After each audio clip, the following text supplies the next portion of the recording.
What's up? This is your man, Big Jack. This is the Iron Sharpening Iron show where we prove that we are stronger together. That if with each one, we all will grow and glow. I am super excited today. Somebody got a little hiccup, so give me a second. All right, there it is. So sometimes a little technical difficulties, but this is the Iron Sharpening Iron show. Your man, Big Jack. We are stronger together. If each one would reach one, we can all grow and glow.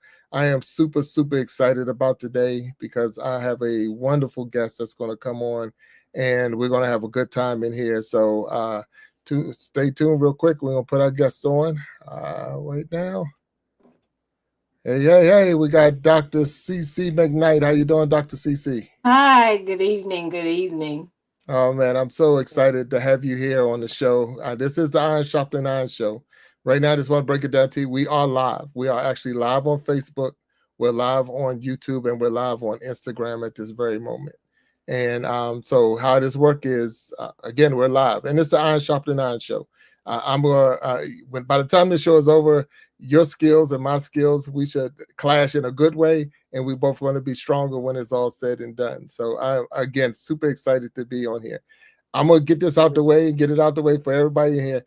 Right now, everybody, this is my sister. This is my sister right here. Dr. CeCe McKnight is my sister. Okay, my father and her mother were married. I don't believe in step. So step is not anything that I would ever put in the mix of someone's name or whatever. So this is my sister through the marriage of my father, her mother, and that's how we became brother, sister in that. So get it out the way. So now when we have these conversations, we don't have to act like we don't know each other and all that other stuff. It. All right. So we're going to get it out the way right now. There's going to be some people that's going to come in the chat, and I can see they're coming in right now, and I'm appreciating everyone that's there. We will recognize the people that's coming in the chat. Okay, so we'll take breaks as we go through so that we can make sure we recognize those who are coming in the chat. So I'm going to go hit that real quick, and then we're going to I'm going to get back and we're going to start talking. So I see Joe Remington is here. The source is in here right now. Nemo 504, thank you, Nemo. Gen X Effect is here, and thank you, Gen X Effect. And going through, I see Dr. Samp to you, and I'm not sure who that is. D. Harris is in here.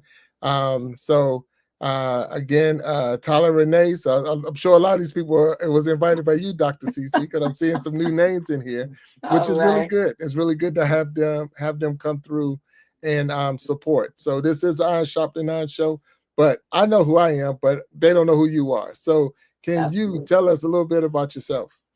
Hey, you know my phrase all the time, Big Jack, is I'm just an old country girl from Mississippi that loves the Lord and really honestly sincere when it comes to humanity and wanting to make a difference. I have committed to community service, if you would say that. I've done work in law enforcement. I have done work in working in the hospital setting, and where God has me today is working in the area of mental health and wellness, mental illness, for an organization called NAMI, where I get to help narrate the faith space and mental health. So that is pretty much who I am. I'm passionate about really making a difference and a change in other people's lives through my faith. Oh wow. Okay, that's what's up. So I see you're a doctor. So are you what type of doctor? Are you a medical doctor or what? Okay. Sometimes I wish I was a medical doctor. Okay. Hey, but I have my doctorate in divinity, which has really been a blessing. Behind the scenes, I've always done ministry work, always had an affection for things of faith and the word. Growing up, my grandmother was very instrumental when it came to really instilling a solid foundation of faith, which drove me with the passion of wanting to do it in a more excellent way. So I obtained the doctorate in divinity and counseling. So I am a certified chaplain as well.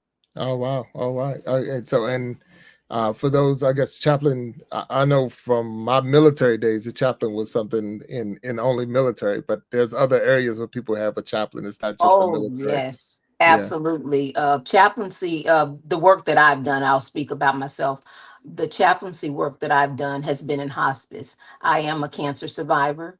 Mm. And with that, it took me down the path of opportunities to go and really be able to be around those that have been given hospice time. So that is where my focus has been when it comes to chaplaincy. But currently, I am developing a blueprint pamphlet for chaplaincy and working with Delta Sigma Theta and Sigma Gamma Rho to uh, be instrumental in helping train their chaplains.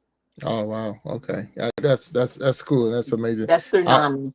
Yeah, and that's through NAMI. Okay, That's through all right. NAMI. So I know my days of, of course, the military, and then being a pastor and ordained minister with the military. I work closely with the chaplains, and one of the things I definitely did with the VA hospital once I got back and got out the military was it was a program called the 23rd Hour, and it was saying that no veteran would die alone. So we actually went into in a hospice situation or something like that, and we sat with that soldier, made sure that they wasn't, because a lot of them had outlived all their family, had outlived Mhm. everyone, and now they was at that point. So it was to make sure that they wasn't by themselves when that last hour. So we actually took shifts and different things Wow. like that. That was how the program was designed, just just in that mindset. So it's different, because this person is in their last states or last stage, and it's sometimes it's about it's about their health or whatever, but some of it's just age, and this age has Right. now got to the point that it's just not going to, well, we don't know if they're going to make it through the night, or we don't know if they're going to make it through the week. But I Right. know some of the conversations I was able to have with those people, and the history and the Priceless. understanding and all right, it was priceless. So I got more out of it, I think, than they did, just knowing. Yeah. The big thing was that when they did pass, and I know because you mentioned hop, it's the only reason I'm saying these things, but that when they do pass, that they won't have, we will make sure their beards are straight, their hair is combed, their face is washed, and all. So when the loved Dignity. ones finally do get there, they're not going to see them in that last state. They're going to see them in a as groomed as we can make them. This is what we're going to give them. So that was it was a good time in my life and an experience, only because, like I say, the conversations I was get to get, and it just moved you into another level. So yeah. And So I can say this when it comes to serving in a capacity like that, you have to look at the value that it goes with. You think you're really doing them a service by actually being there when it's really giving a benefit to you as well. And that's what I found in the chaplaincy service that I've done so far, is that the exchange, the mm, wisdom that people often leave behind in their last conversation. So I've been able to glean from so many individuals by just doing that service alone, let alone outside of just ministry. So that's to me, it's been something that I value. mm, I really value that because in our conversations, sometimes you look at people a little older, a little wiser, and you don't have to go through the experience. You can listen to what's being shared oh, yeah. and go right from there. So Yeah, and yeah. that's one of the things, like being an older content creator. So here on YouTube, content creating, and again, we're on Instagram and Facebook and all. But it's like if someone would have told me this 20 years ago, if someone would have mentioned to this 30 years ago, Right. some of these things I would have done now, and that's not 100% true, because people was talking to me. I just wasn't listening. So now Yeah. I'm hoping that people are listening, because it's like, this is reality. These are real situations that's going on. Yeah. And if you just pay attention to what's being said around you, it would definitely take a lot off of your plate that you're And putting you'll on for skip no some reason. steps. Yeah, yeah, You'll right, skip right, yes. some That's steps. it. And Yeah. that's the biggest problem is we don't have to, I'm a believer, especially with the, in the church and all. I don't have to be crucified to know that it's real. You know what I'm saying? You don't have to crucify me, Say that again. so I believe that is real. So, but we're at a time, I'm going to take not to say a break, but we're going to recognize the people that's in the chat, and then we'll go on to the next question. So this is something new that I'm trying to do. I want to recognize a content creator that has definitely touched my heart in one way or another. And so this is something we're definitely doing new. This is the first time we ever tried it. So let's see. Before we go to the chat, we're going to recognize one of our content creators. So let's see what we have.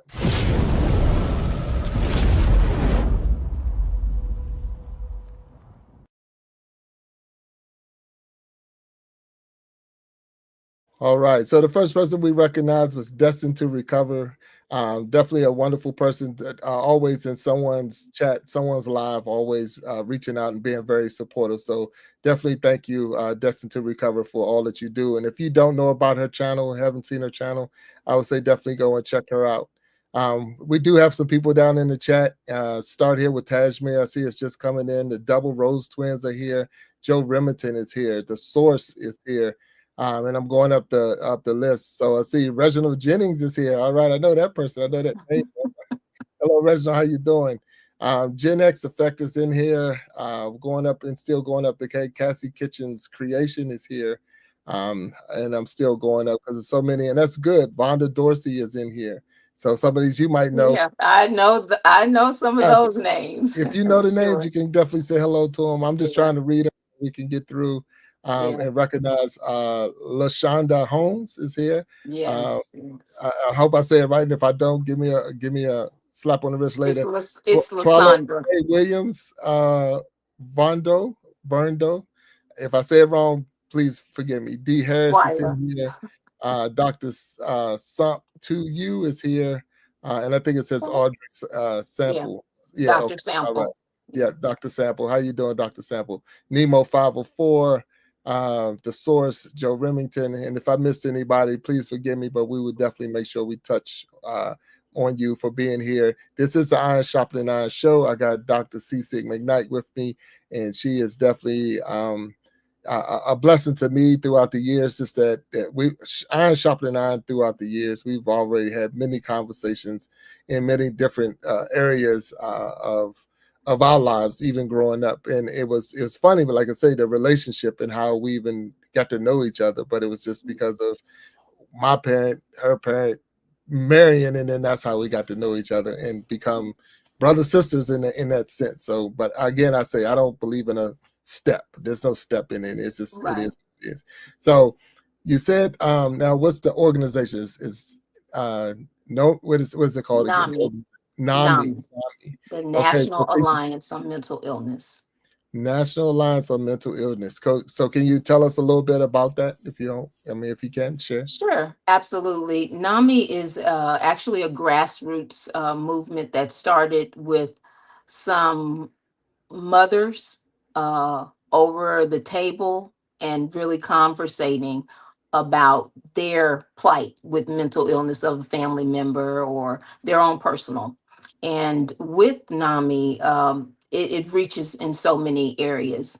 The area that I actually work in with NAMI is the Faith and Mental Health Initiative.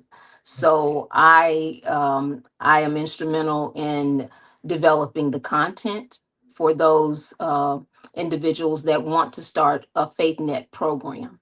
FaithNet program actually is any faith. So it's not just the Christian faith that I interact with, it's all faiths. From the Muslim, we work with Blue Dove Foundation, which is a Jewish foundation. We have instrumentally worked with the Buddhist faith.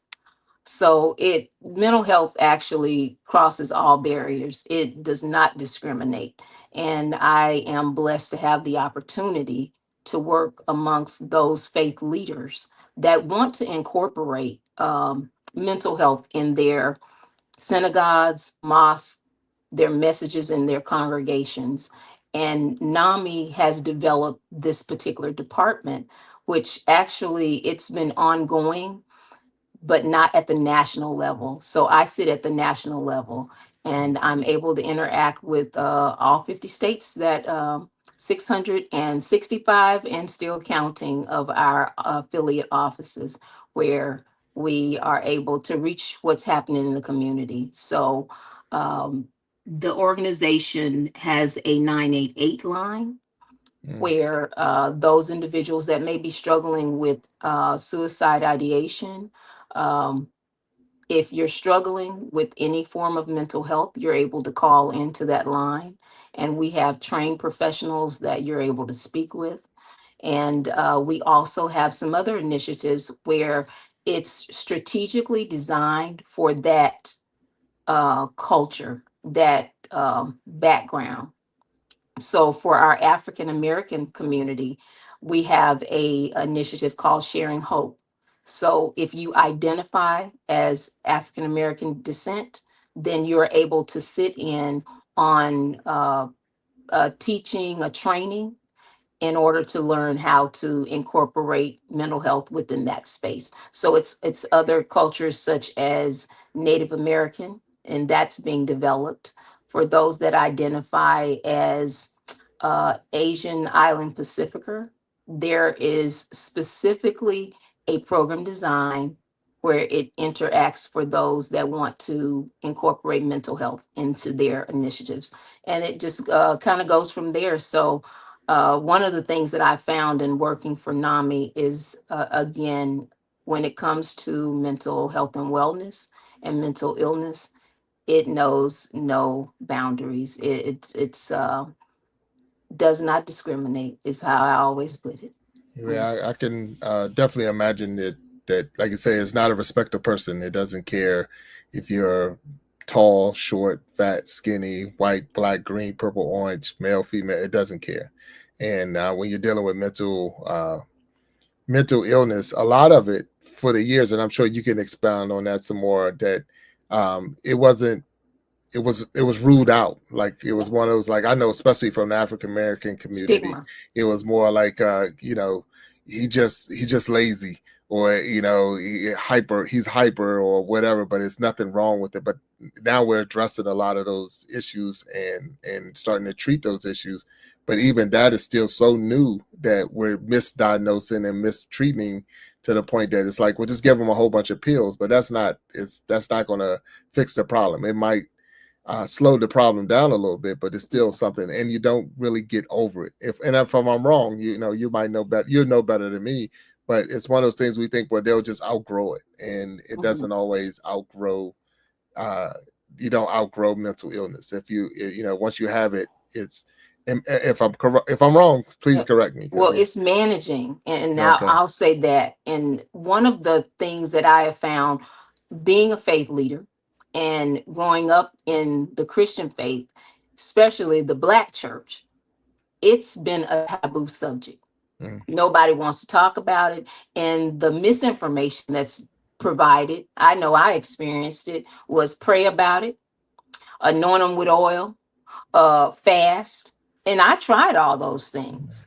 But when there is a condition medically, just like any other condition, you go, you get what you need. If that requires you to lay on someone's couch to get the therapy and the counseling, then it's necessary to do that. If mm, it's you taking medication to be a maintenance to help you navigate through whatever your diagnosis is, I think that we have for so long provided that narrative that it somehow denotes that you're not faithful enough and trusting in God, and all of those things that people still have this narrative today. So that's where I've become very passionate with the work that I do, is that you know you can still live beyond a diagnosis, number one, but you also have to make a commitment to yourself. If you or a family member has a diagnosis or a serious mental health condition, there is nothing wrong or to be embarrassed about with going and getting some help. It's like you or I being diagnosed with hypertension or diabetes. We're going to go and we're going to see the doctor so we can get the proper diagnosis to know what medication we need to be on, or if it requires us to do some additional steps. We can't treat what we don't know. And mm, as blacks, we have passed this thing down from generation to generation. What happens in the house stays in the house, and don't tell nobody. And it's literally caused us to be sick from the inside, and now it's showing outwardly because you have so many people that are really truly experiencing some crisis. I'm looking at numbers on my job with so much that's transpiring within our world today, and people are stressed, but they Mm, don't know how to deal with it if right. they don't get the right resource. And that's where NAMI comes in. Mm, That's where, myself as a faith leader, and to open up the conversation in the right spaces, because a lot of people don't want to say anything about it, even as the pastor, even as the leader. They're struggling themselves. right, They're right. trying to manage a whole congregation, Mm, just like us as parents. We're trying to manage a whole family, and we're stressed. We're stressed from either environmental work or our own inner turmoils from things that have happened when we were kids. right, right. So, I'm just like, as you can tell, I am an advocate and I am passionate when it comes to get some help. You Mm, don't have to suffer, but how can you if no one leads you or guides or directs you to the right level of resources? I right. wish I had a known about an organization of NAMI. I Mm. really do. But now I'm one of those people to say, here are some resources when I find out people are going through challenges. And I'm definitely an advocate to say it's okay not to be okay, but it's not okay not to get help. And I appreciate that. I really do. I thank you for even the way you just said that, and in your passion in the work that you're doing, and it's definitely needed. Again, I know for sure, and a lot of times you might hear, and even those in the chat, you hear in the Black community and this and that. A lot of times, if that's being said, it's because that's the community that I came from. So Hmm. it's not so much like I couldn't say in the white community. I could say what I would think it would And be like speak. in the Native American community, in the Asian community, but I can tell you what it's like in the Black community because that's where I Right. came from. So it's not trying to Absolutely. say that it's not as important in all the other communities, but Right. it's just one of those things where I know for sure that we didn't pass that information down. We didn't share that I had an illness. I mean, I remember, and I'm a cancer survivor myself. I remember you mentioned that Right. earlier. And when I went to the doctors and I found out I had prostate cancer. So and they were like, "Well, does this run in your family?" And I'm like, "No, no, I'm like the first one to ever have it." And then after I talked to my father before Hmm. he passed, and I talked to my uncle, and I talked to another, they're like, "Yeah, I had that. I had." I'm like, "Wait a minute." So all Right. y'all had this thing and Right. didn't say anything. I mean, you need to tell somebody these things because of the fact that I need to know so I can start getting myself ready or start going like say, do I need to go see somebody? Because you Right. do think you're the only one with this. I'm the only one battling this. I'm all by myself. And it's like you're not alone. We've been, Right. you're not alone. That's And it. that's the big part. And it's good to know that there's a program out there where people can actually come. So what was the number again? You said it was 8988. 9988, and that's our internal line with NAMI. But for individuals that are struggling with any issues with mental health, you can call that line and you're able to tap into some resources and speak to counselors that actually can guide you where you are, to be able to get the help that you will need.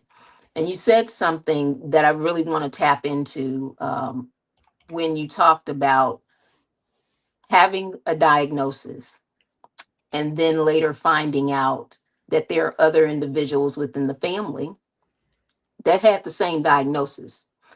It's no different than when it comes to the mental health and mental illness and wellness.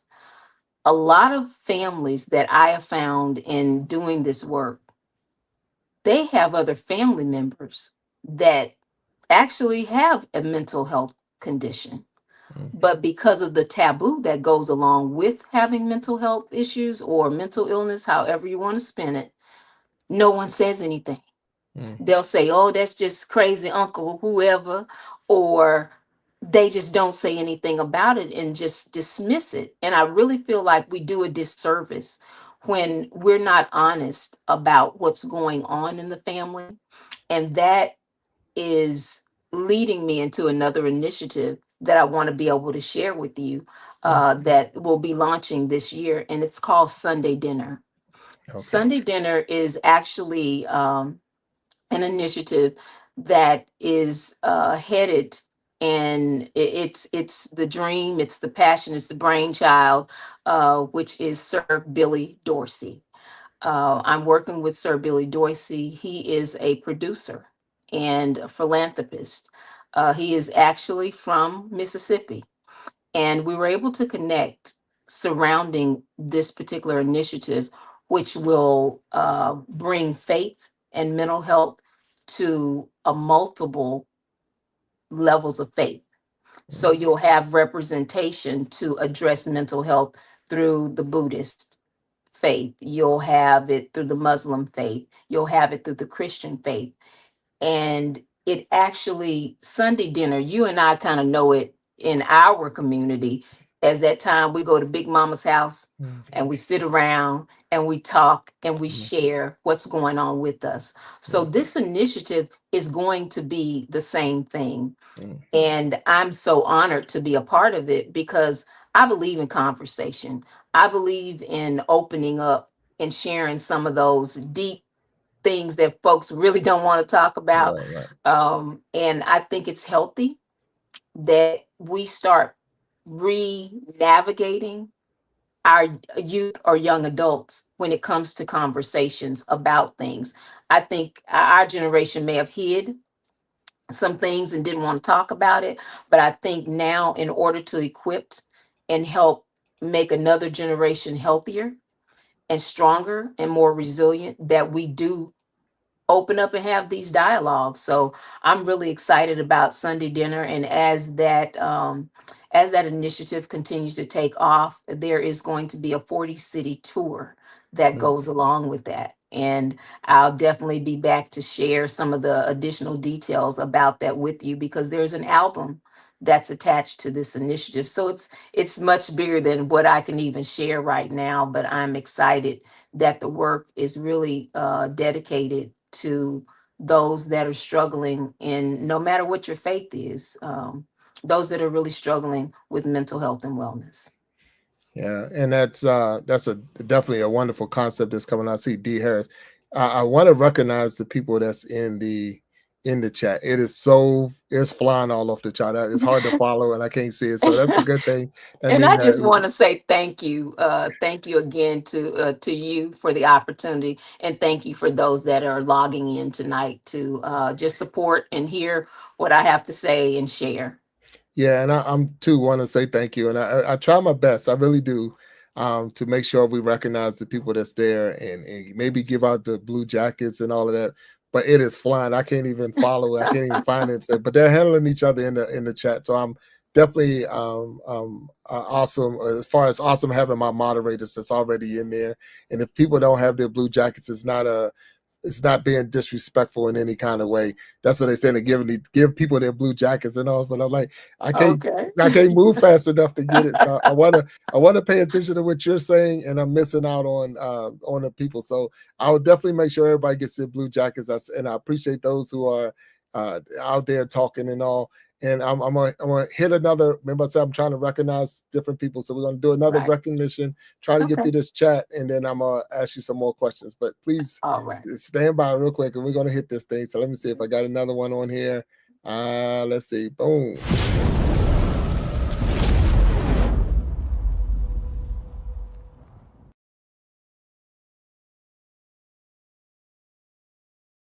All right, we're back with Iron Sharpening Iron. That was Down the Road. So down the road, new content creators. You can see he's just getting started. Been very supportive.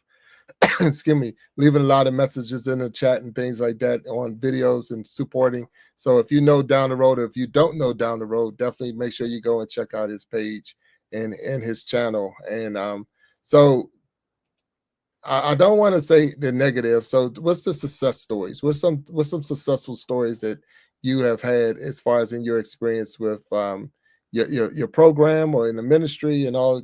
Because I know it's real. So and Yes. not everyone not everyone is losing. No one and there's a chance, and that's a whole Yes. Absolutely. help out there. Absolutely. I can get myself better. So, can you share anything that you experienced where it's like that was a victory in a sense? Can you share that? Well, I can certainly share. Top of mind is what I do every day, and it's to educate the faith leader, um, developing materials that can help them. One of two things that I have developed is it's called scenario cards. And when we begin to do the formulation of the scenario cards, we had a kind of a roundtable talk, so to speak, or community conversation amongst nothing but faith leaders. And one of the faith leaders that I ended up helping from a result of this, it was called Faith Leaders Think Tank, and bringing all leaders from every faith community was able to jump on this Zoom call. This individual that I was able to actually help was really shy, did not want to bring a mental health conversation before their congregation. And from the back end, I was able to help devise a message with them, alongside of them, to initiate bringing the topic of faith into the church. Like I said earlier, a lot of pastors don't know how to approach that, and not to single out anyone in their congregation. Well, from this mental health message that they brought, there were several people within their congregation says, we don't know, where to go. We don't know what to do, which connected them with NAMI. And we Mm, were able to actually help that congregation specifically start a mental health support group within their church. right. It's now continue to grow. So I'm really excited that a lot of times people don't know how to approach talking about faith and mental health, no matter what your faith is, and being able to have some level of foundation and roadmap or blueprint to show the faith leaders how they can, bring it up. How do you talk about it? How do you take this topic from being so taboo and put some normalcy to it and make it okay that we can have this conversation in church or a support group and get the help that we need? So to me, that was my success story, seeing people get what they need when Right, they right. need it. Yeah. Now, do you believe that the some of the issue is the fact that we should trust in God, and if you must don't trust God because you're needing help or whatever, and that I think that is one of the worst messages we can give across or give out to our people is the fact that your lack of faith, because faith has levels. I mean, and Yes, it we know that does. there's levels of faith, and it's just saying I don't have faith. It's just Yeah. saying that I maybe not be, and it's not even that I'm not where I need to be. It's just the fact that this is real. This is a Mhm. real illness, and everyone that Jesus walked by didn't get healed. It was like he didn't touch everybody and heal everybody. So some Right. people had to deal with whatever they had even after he Mhm. walked by. Regardless of your faith, regardless of believing, he just didn't heal everyone. And Right. because of that, some people are going to deal with this, and they have to deal with it in with their faith and without their faith. They're going to have to deal with it, and it's going to take us all as a Right. community, as like say the church, your church family, your home family, yeah, to say okay, and that's part of putting it on the table, saying I have a problem, I Yeah. have a situation, I have a Mhm. illness, I have a sickness, I have something that's going on that's a little bit bigger than me, and I'm gonna need Mhm. your help. I'm gonna need you because even if you see me going down that road, I need you to tap me on the shoulder and say, "Hey, come back a little Mhm. bit," because Mhm. if you see me not taking my medicine, if you see me Mhm. not going to my therapy, if you see me, that's part of seeing something and saying something. And Yeah. it's very important that we get that part that because some of the people, and it was a little story because the other day I had on, and I'm gonna share it with you just because I'm saying why I'm saying what I'm saying. I had on a shirt that it Mhm. was just a regular shirt, but it wasn't Mhm. nothing wrong with the shirt. But someone thought it might have been a hospital gown, but they didn't want to Oh. say anything. They didn't want to say anything because just the way it Mhm. looked, and like so they just let it go. And I'm like, wait a minute, if something was wrong with me and you're watching me on this camera, say something. I mean, say Mhm. something. And Yeah. that's one. Like I said, if I had something on my face right now, I wish you would say something. Don't let me just walk around Right. looking, Right. looking like something, like, just make me look around. But anyway, with all But that, you know what? yeah, I will say this. When you say that, it made me think about the phrase of it takes a village. And when we say it takes a village, that means we all have a responsibility and a role. Right. When it comes to topics like this of mental health or just natural well-being, we have a responsibility to help one another, but we can't help what we don't know. Right. So that means the dialogue has to take place. If I go too long without giving you a phone call and you haven't heard from me in a couple days, and you know that I may self isolate or I may battle with periods of depression, it's your responsibility when you have the knowledge and know, hey, you know what, I need to check on, Right. Right. Cynthia, because I ain't heard from her and it's kind of out of her norm or or her scope, Mhm. because she normally is a bit more responsive or something of that nature. And I'm not saying everybody deals with depression because you hadn't heard from them in a couple of days. But what I'm saying is when you surround yourself in community, community is important. Right. And that's in every single aspect, that you have to surround yourself with like-minded people. And I'm coming in a biblical way here too, because when we say iron sharpens iron, only way that we're going to be able to help people when it comes to certain areas of their life is that you get around individuals that can identify it, number one, know what's going on with you, and that you can be transparent with. Mhm. If I'm struggling, I need to be able to have that conversation. Hey, look, I'm struggling and I'm not feeling my best. I'm being withdrawn. I can personally just share one of my experiences. I don't do well with pressure and I don't do well with stress. Never have.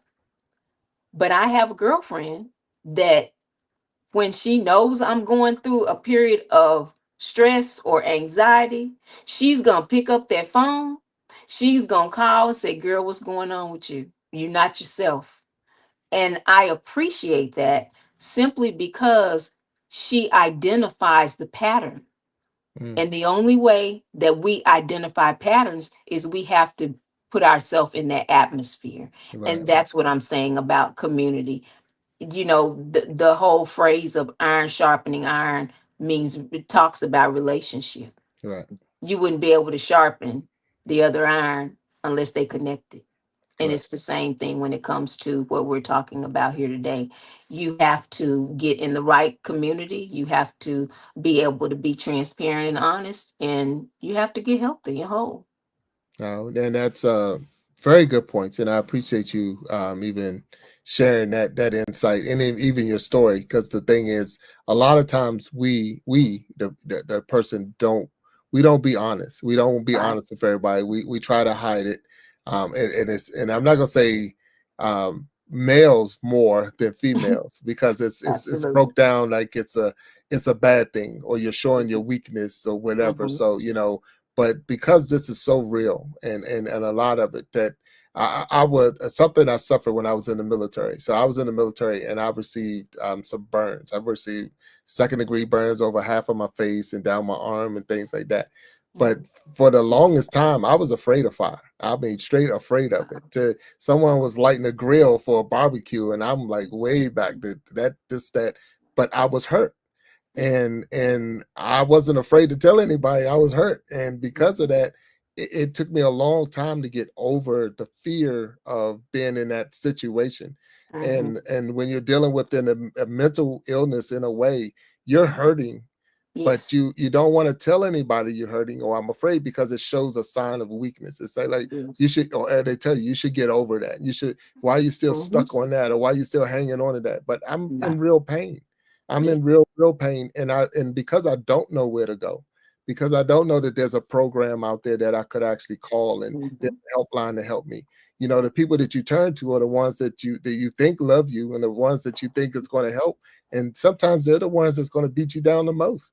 They're the Yeah. ones that's going to tell you how get over it. And look, yeah, we had the same problem. They had the same problem. Like, just because it's been going on for generations, don't mean that it's right.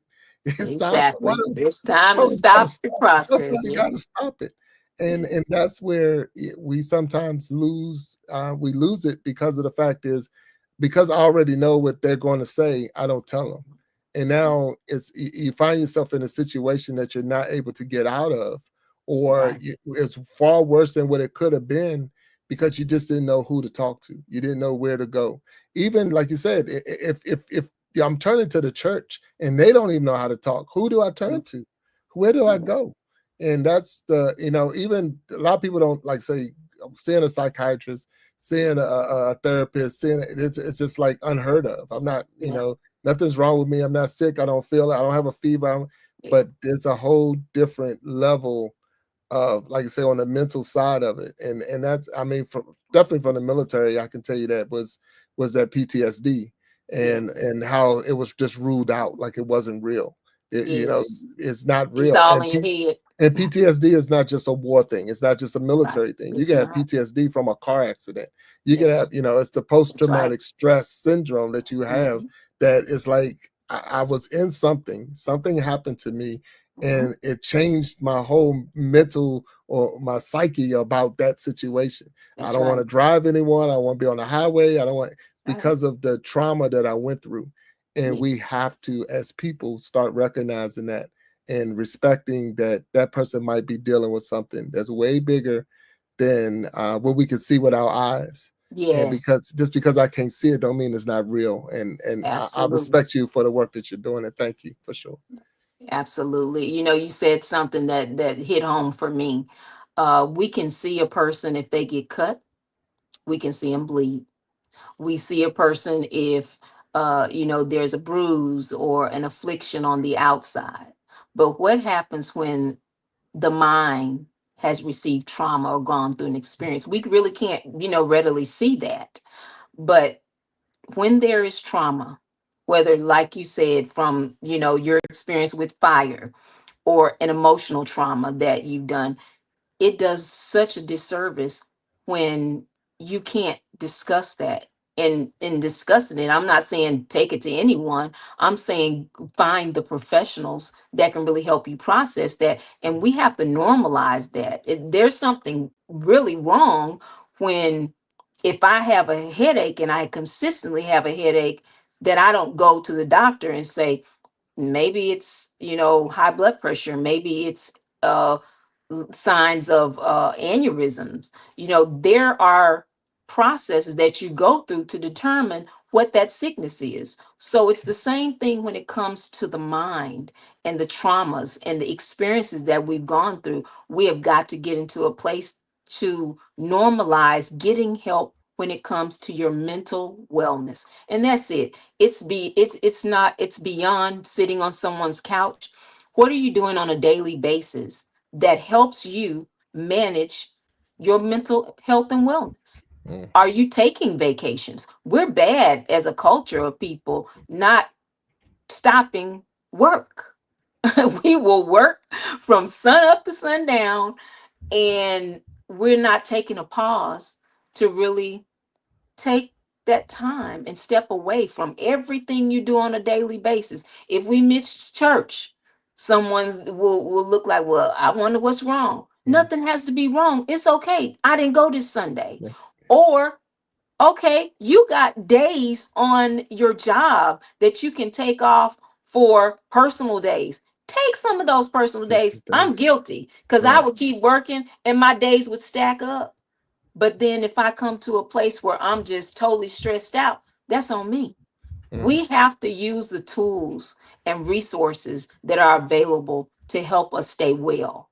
And mm, it's, if that's reading your Bible, if that's worshiping, if that's going and taking a trip or a walk, there are things that really need to be incorporated and implemented in our lives on a regular basis to normalize mental health and wellness. right. And you're so true. And we don't do it. So a lot of people don't realize, and this is something I definitely over my years, that stress is a huge factor when it comes to your health.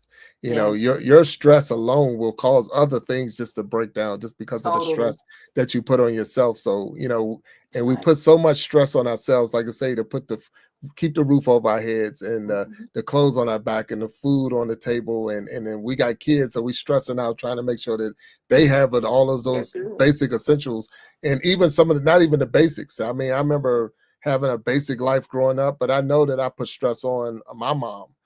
For Yes. sure, because I wanted that new pair of shoes, or I wanted to go to this camp, I wanted to do this and that, Yes. and not even realizing the stress that you're putting on, that that person now have to put that much extra time in and all of those things just to try to keep me satisfied or happy or whatever. And we'll look at it because you'll know that you hit that stress point when that person blows up and they snap Yeah. off, and it's like, wait a minute, Like what? I just said one thing. Yeah, all I did is it was hello to you, but it was like that's all I could take right now. I'm taking my job, so I try my best to leave my job at the job. I leave my work at the job, and I leave my home at home. So I don't try to intermix the two, because they say you have to have a work life balance and this and that, but Right. because of that, it's trying to balance out your life with all the other things that you have to do, and then not let stress overtake any one of those areas, because it will bring you down, it will tear you up. And it's one of those things that you don't really have to see. You can't even see if I'm stressed out. You can see it when I'm exploding and it's Yeah, breaking down. overflowing, but you can't see that it was building up, and that's Yeah. where a lot of people we miss that. So it, I know this is not what we said we was going today. We weren't going to talk about this topic. We wasn't going there, but I think it was necessary. It's definitely, Yeah, and I see that Rooted Vines in there said stress kills, and 100% it it does. does. It And does. we're not It trying to, does. make someone, it is alone. I'm looking at different comments that's coming in. Okay. Different people are leaving different comments in the comments, and I want to make sure we recognize the people that's there. So it said, I'm tired of Absolutely. stress putting it. Yeah, and put me on easy mode. So it says, and let me make sure we check it right. So going down the list, Resilient Queen is in here. Anisha LTV is here. Joe Remington, Jody Allen. Keep going up. Rooted Vines, thank you. The Double Rose Twins, hello, and thank you for being in here. Sharon Jackson in here. So that's my mom, Sharon Jackson, if you didn't All know. So right. Sharon All Jackson's right. here. All right, She support. mom. Yep. Denise Jackson in here. PMCA 1299. You know that person? I know that You know that person. person? All right. So he's in the house right now. All right. CEO 369 Consultant is in here, and thank you for being here. Yes. There's some people that's here that don't have their blue jackets. It's not because Okay. it was flying up so bad I couldn't even get everybody. So I appreciate Mm. those who are patient with me as I try to get the jacket. But we're having, I don't say it's a good conversation. It's a needed conversation, Yeah. because a lot of times we do. A lot of times we definitely skip over it. We blow Yeah. past it like it's not. Like you mentioned hypertension, you Mhm. mentioned we mentioned cancer and some of those Yeah. things that we know that those are real, but the mental Yes. side of it, the mental anguish and the mental things that people go through, and I don't want to even put on the table, but it's out there when you're dealing with a loss of a loved one. That is Absolutely. another a level of mental illness, a mental struggle that you have Yeah. to constantly go through. Grief. That a lot of people, you should be over it by now. You should get over it. It's been a year or whatever. I, Yes. I definitely make sure I don't say those words, because the fact Yeah. that you don't know what it's taken or what it's going to take me to get past Yes. the loss of a loved one or whatever, especially when you're dealing with a parent or child or Yeah. really anyone. But when you have those struggles, it's like, okay, this is a whole nother level of grief that I'm dealing with. And Yes. grief too is, in a It's sense, a real. mental it's a mental illness. It's That's right. that it's something that we will deal with, but at the Mhm. same time, I can't say that yours should be easy and mine was hard, or vice Right. versa, or whatever, because we deal with it in different ways. So it's yeah. So, Yeah, but grief is real. I'll definitely say that with the loss of a parent, particularly in my process, the grief process was hard. There were mm, times that, I'm like, "Ooh, am I going to be able to get over this, or am I going to be able to get past this?" And it took therapy for me. It took the opportunity for me to sit down with a professional and navigate. through how I process loss, how I process that loss, because I lost from an aunt that helped raise me, the mother, dad. So there were individuals that were very close in, and I kind of kept working, kept going on with life, kept raising kids, trying to nurture a marriage. Those things stayed in the back recesses of my mind, and I didn't deal with it. So when it comes to mental health, we have to confront those things, whether Mm, like you said, the loss of a child, loss of a parent, whatever that area is that's stressing you, even the stress on these jobs. Like, you look at the climate of everything that's happening now, people are stressed. People mm, don't know what life is going to look like in the next 4 years. People don't know how the economy is going to go. They don't know about what they're going to do when it comes to navigating through their jobs, or if they're going to have a job. Those things are stressed, and we've actually seen it here at NAMI. We've seen the spike mm. in our call to the Wow. 988 line. So, one of the things I will encourage, for those that are listening tonight, if you are noticing any area of stress with anything going on, don't be ashamed to get some help. Don't be Mm, ashamed to reach out to someone that you are well aware that they can be a resource or an outlet.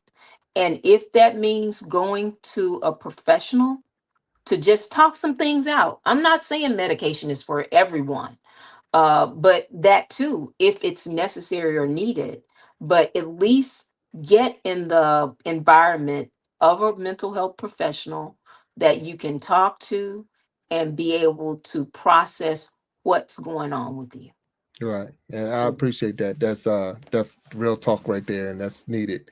Another one that came up in the chat as I was reading was saying betrayal. Oh, When someone yes. betray you, when we Mm, lose trust in some people that you that's a- really relying on and you're dependent on, and just losing that trust, it deals. It's another level that puts you. It is so many different factors that go to it. It's hard to say it's this or that or whatever, and that's why it really gets misdiagnosed a lot too, because it's it just the fact does. that it's like it's not. Is it real or is it not real? It's we know that it's real because I'm coming to you saying I have these problems. Right. People break out in rashes and all kinds just because of stress or mental illness and things like Yeah. that.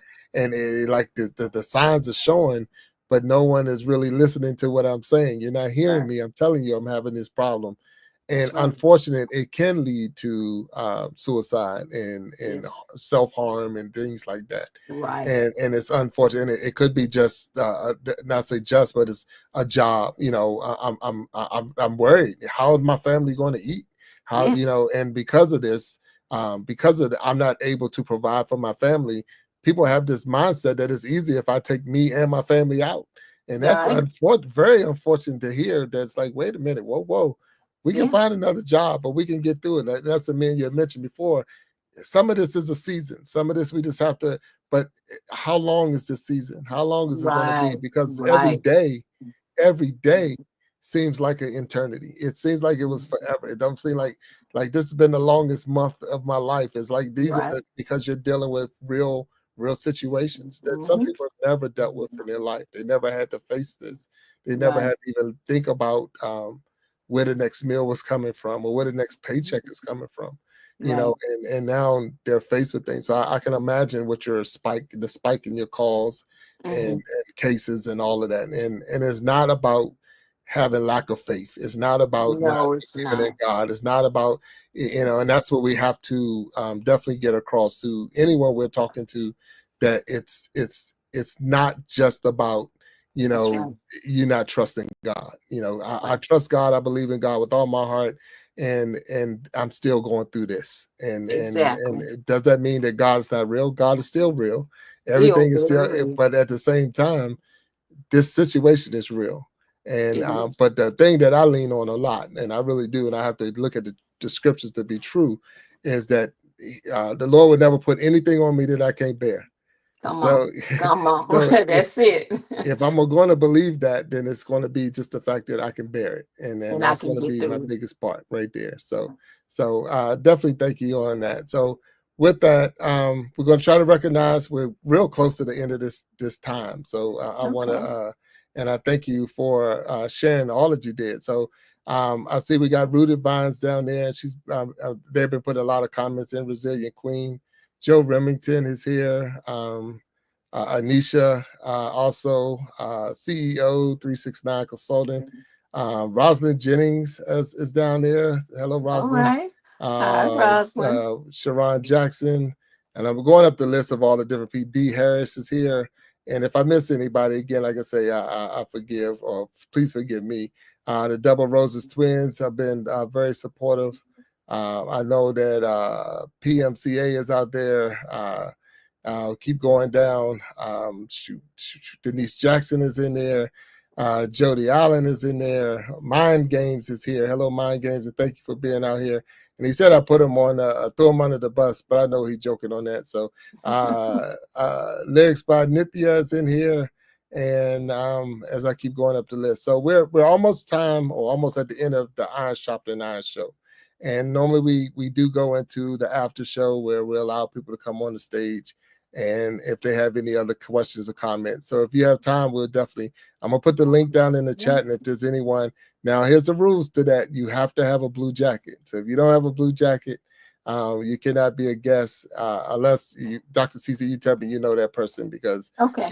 so if you say I know that person, please let them on. We'll go that far, but Absolutely. normally you have to have a blue jacket to get on. So I'm gonna put the link down in there if it's anyone who wants to come on the show, be on the stage with you during that time. But I Okay. appreciate you and all that you've talked about. This has definitely been a very enlightening subject, and I know it's a real subject that a lot of people we definitely have to be more aware of and know that it's real. And the agency that you're working for and supporting, and even the ideas that you have, I believe is going to help a lot of people down the road. So definitely thank you for sure, for sure, for Yes, sure. absolutely. Absolutely. And I'll leave this with those that are listening on tonight.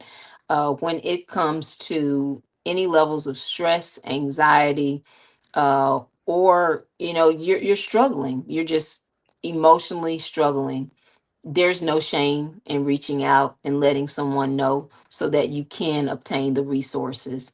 It's a personal thing. Nobody has to know that you might need to take a pill or lay on someone's couch, but everyone will know when you don't take care of your mental health and wellness. Mhm. All right. So I appreciate it. I appreciate it, and thank you. I'm seeing Karen Jackson. All right, there you go. So that's another aunt that's in there. So that's good. Okay, I got a lot of wonderful. support coming in. It's a lot of people that popped in Oh, on my side, your side. So that's good. That's yeah. really good. So I Awesome. got a couple of more people we wanted to recognize today.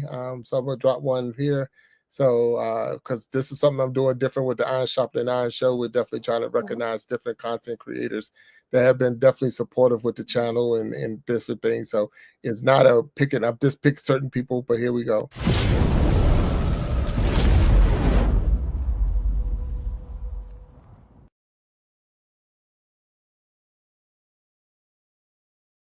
All right, so that one was lyrics by Nithya, and Nithya has definitely been very supportive with the Iron Sharpening Iron show and Big Jack Storytime, the channel itself.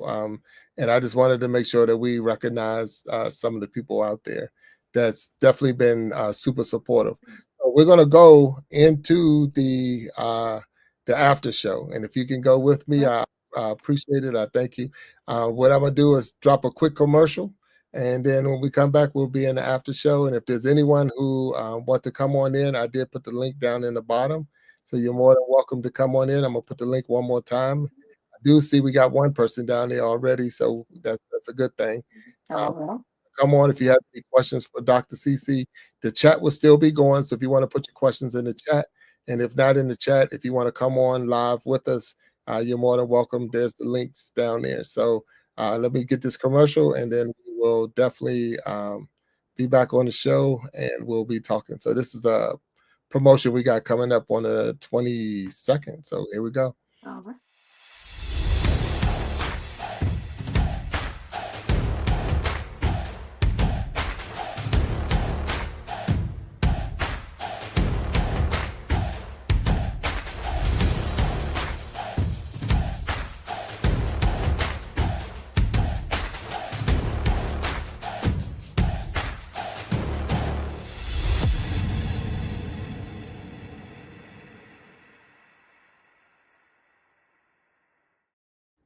All right, we welcome back to the Iron Sharpening Iron show, and that is that we be jamming February 22nd, 9 p.m. Eastern Time, USA, where we will be having 5 artists on the stage, and we're gonna almost like a battle of the bands, except it's going to be just different music artists coming out, and they're going to be performing. So it's something we're doing. One of my son is in a band, and that was part of the idea we had to actually do something like that. So that's what we're moving in that direction. So I'm super excited, waiting for that day to come up. And but we got Dr. CeCe McKnight with us. We have definitely just had a deep conversation dealing with some of the discussions around mental health. And this Dr. CeCe herself and faith in mental health is a different level, to the point, like you even mentioned, that even some churches still struggling on how to address the two. Right. So I thank you. I know we got one down in the show, or not in the show, but in the backstage. And I'm waiting for him to come back on screen. So once he come back on screen, we'll bring him on. But because there he is, here he is. So let's get him up on the stage. And you might know this person. I don't see if you know him, but there you are. Hey, Will Jr., how you doing, sir? Hey, It hey look like you're there. on mute. Hey, Dr. CeCe. Hey, Big All Jack. right. What's All up, man? How right. you doing? Hey, Dr. Hey, CeCe. Hey, Hi. Big Jack. what's up? How y'all doing there? So, is it something that y'all had, or you just wanted to come in and say hello to Dr. CeCe? We just wanted to come in and say hello. Yeah, we was listening. So Right. Thank y'all. Thank y'all. Yeah. yeah. Yeah. So it's good to have support, and it's always Yeah, good to have someone supporting you and looking absolutely. out for that. I know that y'all was able to meet each other and hang out with each other out there in Yes. I think Tennessee, Yep. and that's a Yeah. good thing. So it's always good to have support, And and we I kept know the you might connection be. going. Yeah. Yeah. Oh, 100%. So that's always a good thing. So I'm glad that y'all did that. I do see we got another person behind backstage. So in your model, Junior and Raven, stay on. So let's see. There you go. How you doing? Snapback, Tashana. How you doing? I'm well. Thank you. I had put it on silence. Hi, Dr. McKnight. Hi. Uh, you are one of the first caller response in a federal level, and I appreciate you being working in the mental health field. I always say my job wasn't hard physically, but it was hard mentally because you Oh, deal with so many people and so many crises, and people don't realize, when you're suicidal, when you have rejection. I mean, it's a gamut. I did mental health for over 30 years. My last position, I was in an IRTS facility, okay. and so you see a lot of things. So I appreciate you, and I appreciate that new number because that number hasn't been that recently, about in 2 or 3 years, correct? Right. It's very new number. The whole program is launched out and very new. And most people don't know about it. So anytime I get an opportunity to share, 988. That's Yeah. good. I like that, and I'm glad they started it because you can't remember a 1-800 number when you're in crisis. So now I'm gonna be quiet, Big Jack, because you're gonna help me. What we talked about yesterday, because I could go on and on. In the Black community with the stigma, that Yes. you're supposed to be strong, and then Mhm. you talked about men, Big Jack. Well, women have a lot of responsibility too, and what I mean by that, we were taught. I was taught that girls, you don't show weakness, and you can't cry, and you don't take care of yourself because your family come first. And then with Yep. the church, I was talking to my son because I'm doing this Mm. 30-day challenge, hashtag choose you. And so my son was saying how with the church, they was so hard that you couldn't put yourself first. You had to take care of everyone. Whether you were sick, whether you just had a baby, you still had to come home, and then you had to take care of the whole family. So a lot of dynamics with the Black family have been through. We don't realize the trauma and how it has to heal. And sometimes it is with the church, and that was the missing element because we had the church, we had the community, but never came together. And we have to come together if we want to heal.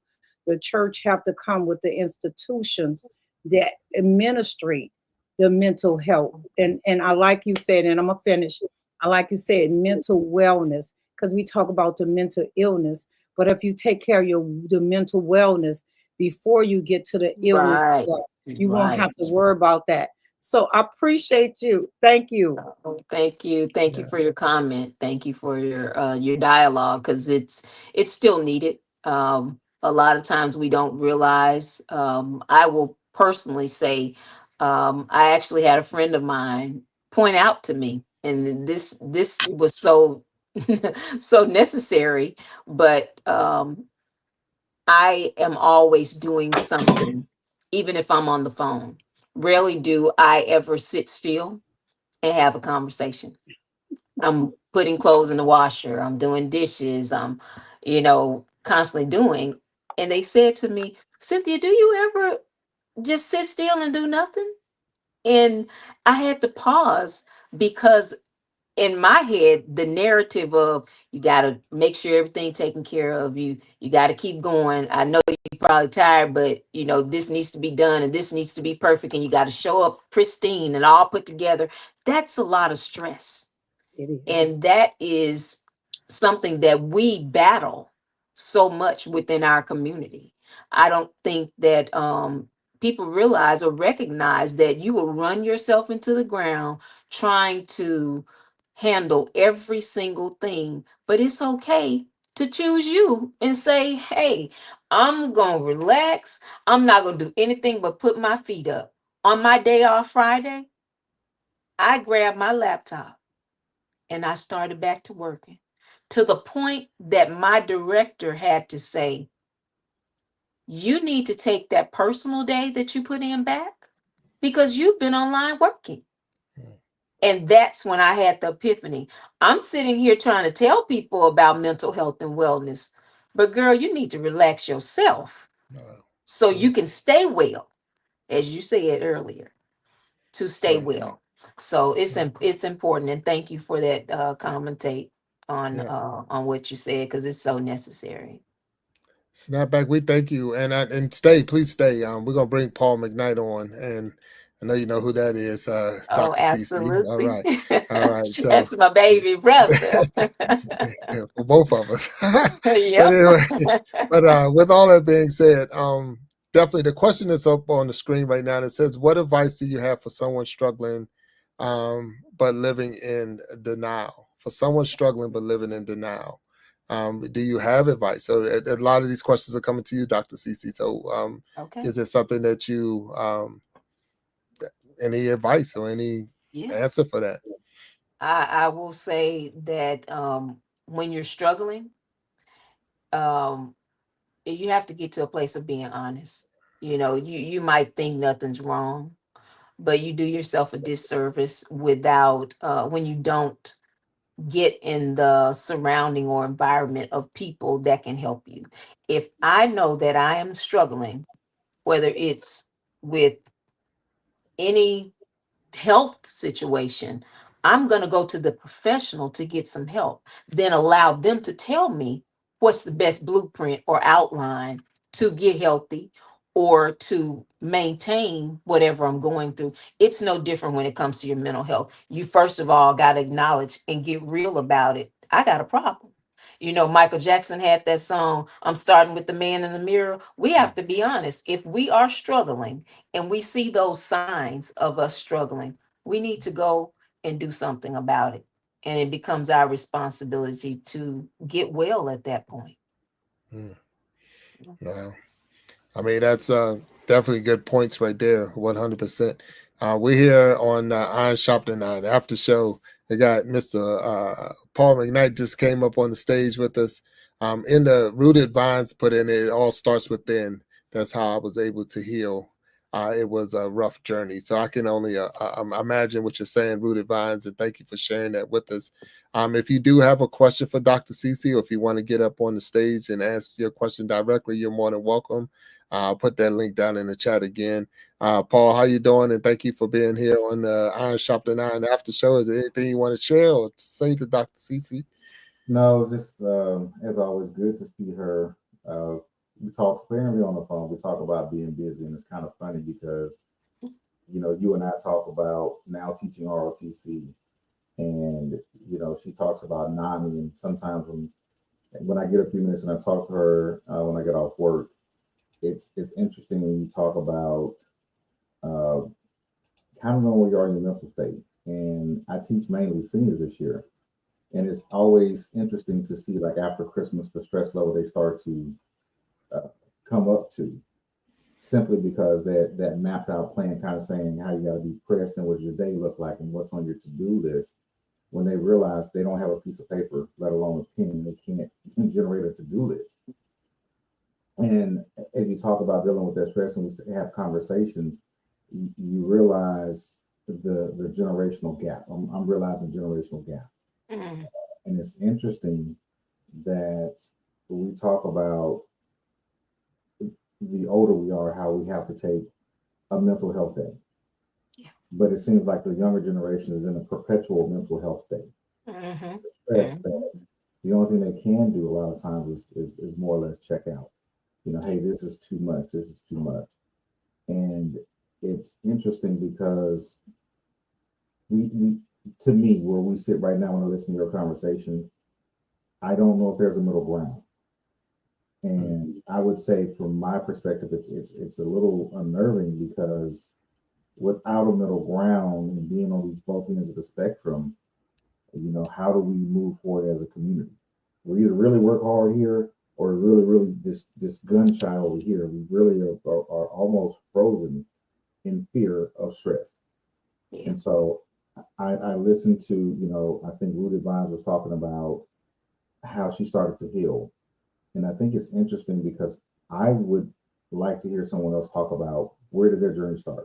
I'd like to share that with some of my younger adults. Like, where did the journey start? Recognition is one, but for a lot of them, I don't think they even know that they're stressed. So I'm sorry, I know I talk quite a bit, but it's interesting as I look at these kids transitioning to what would be college, technical school, military, or some of them just thinking about just going straight to work. So.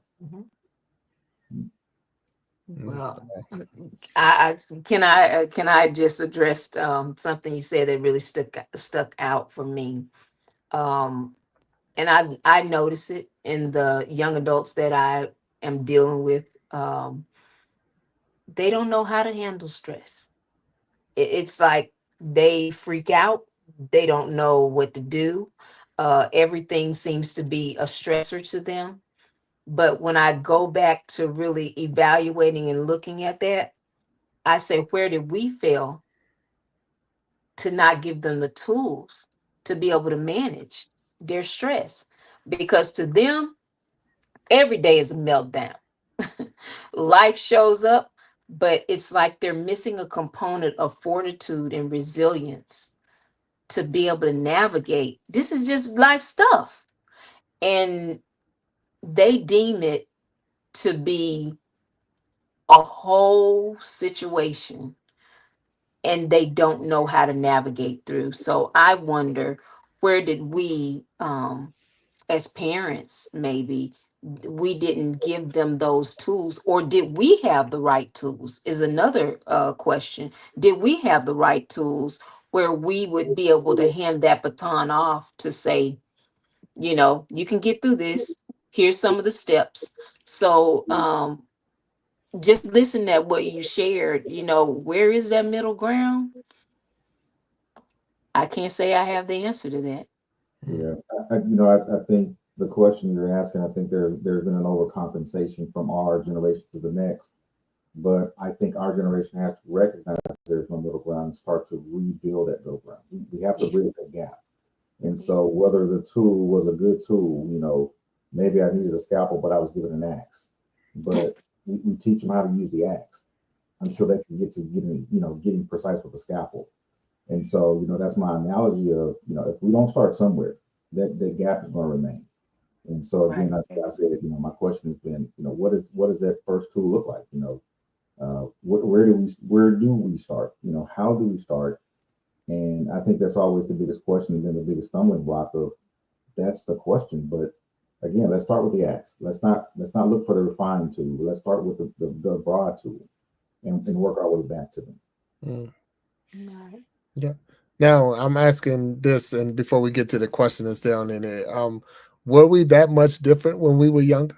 Did we handle our stress better? Or, I mean, is that something we think because we're older that we handled it? Or were we, you know, did I have that same struggle when I was a young teen, or you know, I was saying in college and things like that? Did I have that same? Since sometimes we forget that we went through that. You know, we forget that we were at that age. We forget that we had those issues. I mean, I remember there was a year in college where, and I didn't know what was going on. I didn't know who to talk to, but whatever was going on, I didn't even go home for Christmas break. I stayed at school. There was nobody there. It was just me, but I had an opportunity to think, and no one was bothering. Nothing came up, but it was like I didn't know where to turn and who to talk to, and if there was any. And I would say I it wasn't. I didn't know I was taking a mental break, or I just didn't know what I was doing because I was just doing it. But at the same time, I'm more, as I'm listening, it's like we say that they don't know how to handle it, but like say, did I know how to handle it?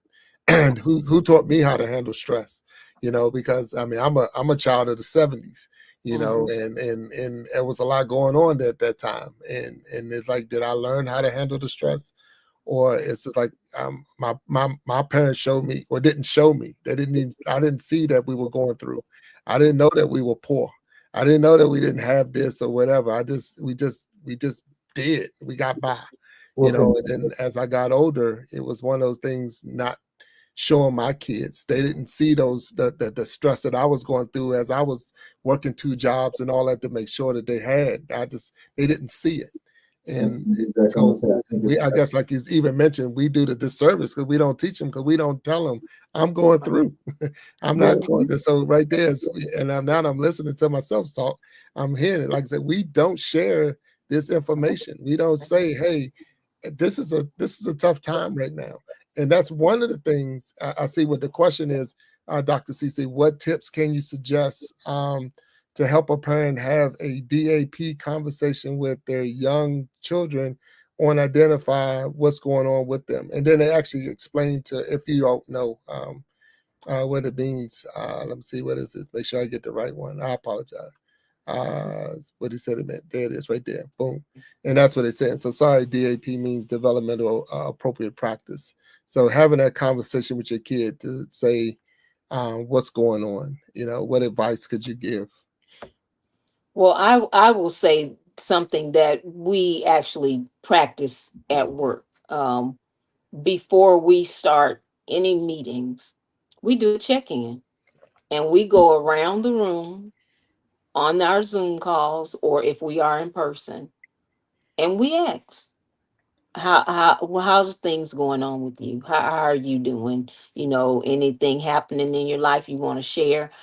I think because we have become so busy with life that we don't slow down and have those dinners sitting around the table.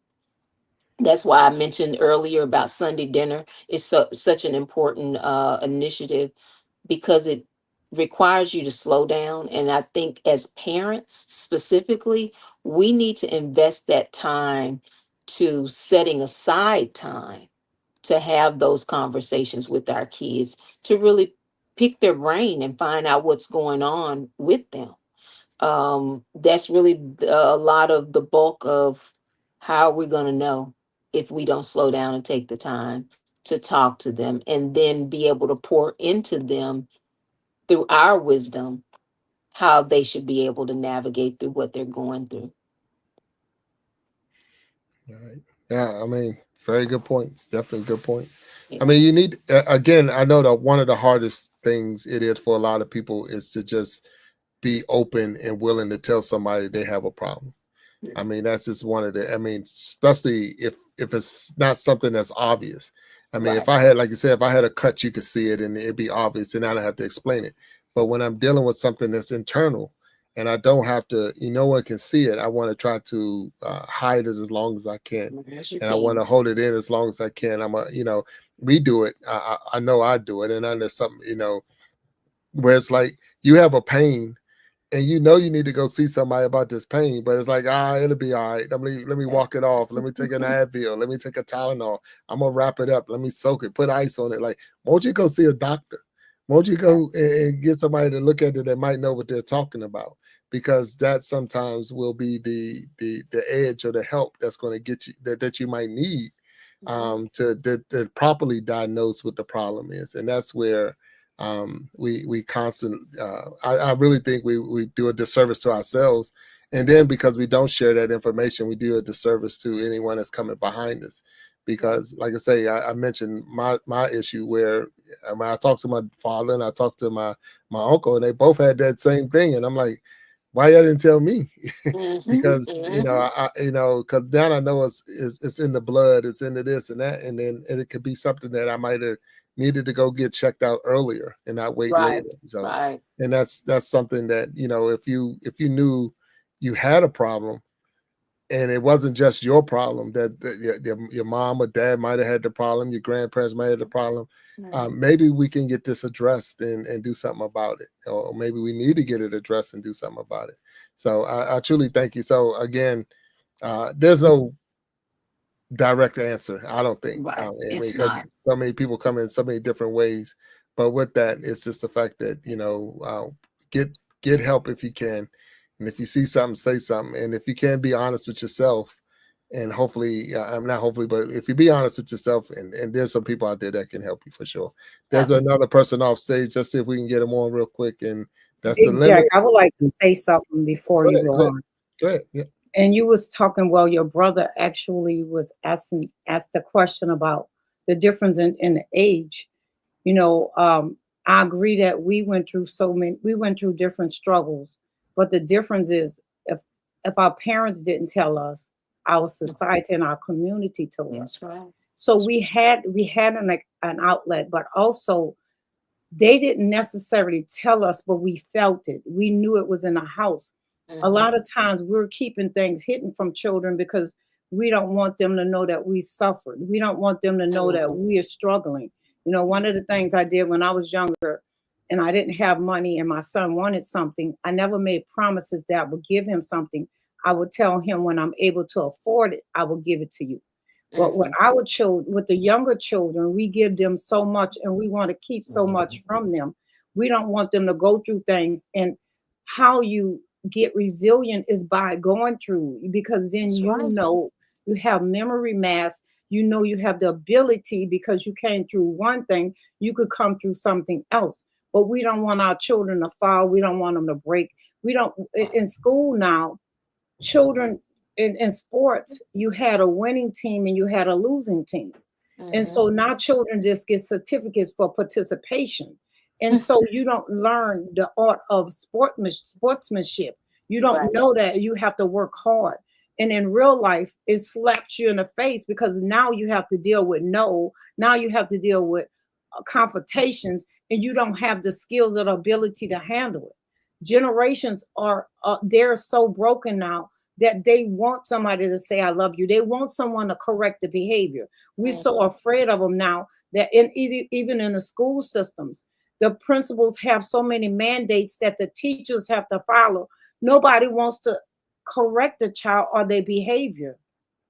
That's all I want to say. I want to say a lot, but I'm going to be quiet now. Well, look, on this stage, you have an opportunity and the ability to speak, and I appreciate what you had to say, Snapback. Yes. I mean, really, it's definitely it's needed talk. It's definitely needed to hear that. And if I didn't ask, I'm glad you was able to answer Paul's question down there, because I might have missed that, and I appreciate you being there. And that's why we have more people up here, because I'm not going to hear it all. I'm not going to be able to address it all. I don't have an answer for it all. So, and I don't think anyone up here has the answer for it all. Exactly. But at the same time, this conversation, I think is needed. I'm looking in the chat and I'm seeing that it's definitely appreciated. So we do have another person back behind stage, and see if we can get them on. That's Mind Games. And so let's get them up here real quick. And that, Dr. CeCe, that's normally when I stop is 5. I don't go past 5. It gets real crowded in there. But Mind Games coming on the stage. What's up, Mind Games? How you doing, sir? Come off, though. If you need me to go, I could leave. No, ma'am, you're good. You're good. Okay. And with that information you provide, now you got to stay. I apologize. There you go. You got to stay. Hey, Todd. Hello. Hi. Hello, Dr. CeCe. Good evening. How are you? How are you doing? Wonderful. Doing good? And your Wonderful. brother's on the bottom. Is that Paul on the bottom there? Yeah, It's he stepped. I Paul. think he Yes. just stepped Hello. off. I Yeah. think he just Okay. stepped off. Yeah. Hmm. So, I don't want to. I'm not trying to play this down at all because I do have complex PTSD that I talk about on my channel. But there is really, I think, one thing that can resolve it all. It's God. So we're missing out on that one subject right here because that is the answer right there. God is missing from the home, which God is missing from the element, which God is missing from all the environment that we're stressed out in. The stress is produced to take us away from God. That's why we have so much stress. We were introduced it by having to work and pay for our bills, and then we also hide it from our children by paying for the things that they want by not telling them that we have to work extra hours or not work at all, do something else to make up the money to be able to pay those bills, or we go bankrupt and then we cause divorces, because I come from a divorce situation too. So there's a lot of answers to that kind of question right there, where the mental health happens for me at 4 years old. Mhm. 4 years old is when I remember my first mental health complication back, and I'm 54 years old, so that's 50 years ago. Mhm. I think you're right, it takes the person to be able to look at themselves and be like, why is this thing repeating in my life? Why am I doing this thing that I know is no good for me? Mhm. But yes, it does start with yourself, and I really do believe that it does have an opportunity to get a lot of healing with God. Absolutely. That Absolutely. I'm not I taking will. away from any of the mental health thing, doctor. I'm just saying that we were saying there's not one thing. I think the one thing could be God. If we believed Absolutely. in God and we talked about God and we felt what God was sharing with us, because I think that we have that opportunity. We talk about it all the time. But please, Absolutely. I would definitely say I agree with you. That is one of the reasons that I'm doing the work that I'm doing for NAMI, because we have to bridge the gap between faith and mental health. Statistically, those that incorporate faith, whatever their faith choice is, with their mental wellness mm, plan, they are far exceeding others that may not even have it incorporated. I raise my hand on that one. So, and I'm one of them. statistics show, and I'm one as well. Mhm. I say all the time when I'm ministering, because I'm a pastor as well, my faith kept me alive. And that's been my saving grace, because I've learned how to navigate periods of depression, periods of anxiety and stress. When you experience trauma, when you experience depression or any other diagnosed or undiagnosed, you have to have a source that gives you that resilience, that gives you that direction. All the time, the person that sits and listens to you when you're laying on the couch, so to speak, may not have all the answers, but that higher power, that belief system, the foundation of that is what really can be tied in to you staying well. Because of course you can get a pill and you can, have your time or the hour that they give you, but you have to incorporate it with a tool that keeps you in a maintenance place. And I found that to be my faith. Amen.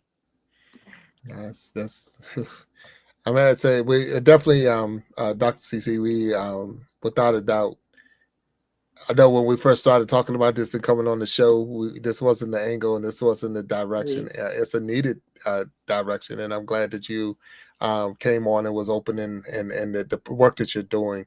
I say in the chat a lot of support. A lot of people have there are real issues out there, Yes, and we sir. all have dealt with it or dealing with it in different ways. And mind games, the same thing. No, at no time did God was ever taken out of No, this. no, I know. Yeah, But right. that's my So message too. The yeah, opportunity right, for unity and community. right. It's you have to feel good about yourself. You have to know that you love yourself. How you love yourself, even if you're going through mental health, which I go through, is you have to have a relationship with God, Mhm. because you're not going to love yourself if you are trying to buy things, if you're trying to manifest the feeling of love by external You have to find it from within. Mm. You know, so like we've talked before, Bill, it's like, you know, it's how do you want to be treated? You want to be treated good. So then you got to treat yourself good. That's Well, right. you know, the best solution for us to have this opportunity for unity, I think the number one thing is we help everybody with the mental health issue as a unit, as a united people, and then we can go and we can, you know, we can find out about the level of what they believe in God. Doesn't even have to, for me, it's not only about the religion, it's about just believing in God. Whatever your faith would be on that, that's fine. It's here for no discussion on that level. That's just to keep any argument away from it, but it is there for a representation of, do you have faith that what you're going through is not really this humongous challenge, but it's really a humongous lesson? And that's where I think we get the depression from, is because we look at it as like it's a punishment. You know, I mean, I just started hearing the last 10 years about complex PTSD. It used to always just be PTSD. And even before that, it was shell shock. You know, it was like these other terms that were related to nothing mentally wrong with you, but you were going through something and you could talk about it all you want, but nah, there's nothing really going on that's statistically there that insurance or doctors can really help you with. That was the problem right there. I mean, look at what they do to all the people that come back with PTSD. A lot of them take, you know, harsh medicines just to cover up their PTSD, Yeah. you know? Yeah, and we mentioned that before, because sometimes you just don't know how to treat it. You don't even know No, how to deal with it. It's not so much that say it's a touchy subject, and it's not even saying it's that you're lacking even the higher power and the faith and all. It's just the fact that I don't know how to help you, and that's very difficult for especially a spiritual leader, a parent, Yeah. a loved one, or whatever, where I don't have a answer for you. As a parent, when your child is sick, you want to go to them and you want to help them. You want to provide whatever treatment I can give them to not for them to be sick anymore. But when it's something that you can't, I can't put my finger on it. I can't address it. I can't handle it. I don't know. And especially when you're dealing with one or some similar yourself, it's like I can't help you because I can't help me. And that makes it even harder, because it's like I don't know how to get out of this. I don't even know how to get out of this jam, and and it's like I'm bringing it down on you, and you know, something that you might have, like you said, you're at 4 years old, and like a 4 year old, you would think in your mind shouldn't have any stress. They shouldn't be feeling anything, but not that's at not all. true. That's not true. They feel that they're human beings. They actually going through, and you don't know what effect that's going to give them. I mean, we talked about that in a. I think when I was with Joe Remington and we were talking about with the foster care system and things like that, Yeah. and that's how that came up, You, where you, kids actually, they experience things just in That's that right. experience. You don't know what what harm you did or whatever the issue that's going to come out of that because of the atmosphere. Like I said, it doesn't have to be combat. It don't have to be war. It could That's be right. anything that you experience that now has now attached itself to your psyche to the point that it's like, okay, and I have an issue I need to deal with. And if you don't, having a community, like in that, and I didn't say that to you, Dr. CeCe, we're on especially in the YouTube world, we're more like a big community, and a lot of Yes. people supporting one another and coming together and helping one another.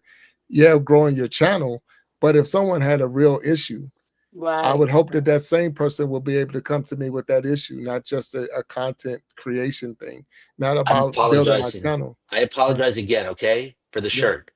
Thank Oh you. no, you good. I heard about it earlier. Yeah. Nah, I see, love you, look, brother. nobody knew who it was. If you ain't say nothing, they wouldn't know I was talking I'm to you. always willing to say who I am. Yeah, You know but what I mean? Bad publicity is good that was the publicity all the person. time. That was the person I called out Dr. CC about not checking my shirt. So, Yeah. but yeah, but it But it wasn't wasn't a strict. mental health issue. It No. was an act of me not wanting to put him in the spotlight just in case nobody else saw it.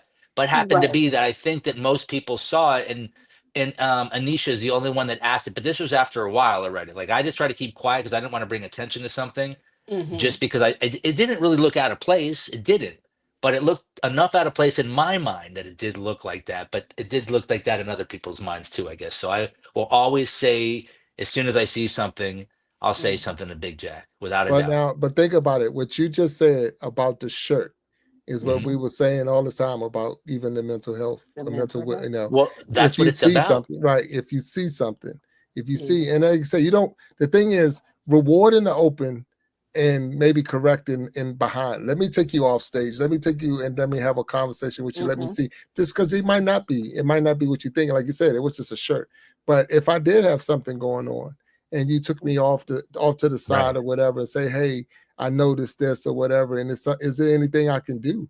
Can I help you or whatever? But I would ask anybody this, and this is me, talking to you. If you're going to ask me if you can help, uh, listen to see what my response going to be. Don't just say like how you doing and just walk off. Ask me if there's anything I can do to help you, and then at the same time be in position not to say that you had to have the answer or anything, Right. but listen. If nothing else, give me the time that you're going to listen to see what I got to say back, Hold space. because so many times we just say, hey, how you doing, and we done already moved on. We don't even know what they Mm-hmm. said or even care what they said, because it's just the polite thing to say is how you doing. But at the Mm-hmm. same time, listen to what I have to say back, and then you might catch something. I might be sharing something with you, and that'll be the only thing I would say to that. So, And let but me say this, yeah. Bill, while you're saying that, when it comes to being able to express that you're going through challenges, um, one of the statements that I make often is relationships are built at the speed of trust. People have to be able to trust you in order to share their most intimate issues, secrets, and all of that. It's the same thing when we go to a natural doctor. We're going to see that doctor a couple of times before we may even open up and address to whatever other issues that we're having. We may go in there for one particular issue, but we're having a couple of them. But we want to develop that relationship and build that trust with them, so that when that opportunity presents itself, we're gonna say, like, look, doc, I'm going through this, and this. But that comes with time. And it's the same thing when we're talking about mental health and wellness. You have to allow people, when they say, how you doing, you gotta be able to, okay, I'm gonna sit and I'm gonna listen to hear how are they really doing. Because people say it casually, you good. And I get this phrase from the church world, I'm blessed and highly favored. Mhm. And I'm gonna tell you what I say when people tell me that, it hits a switch for me. I'm gonna be honest, Yeah. because I did it. I sat in churches and I was not well.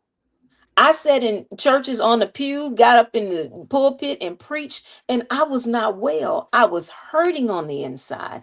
I was grieving my mom. I was going through issues, at home.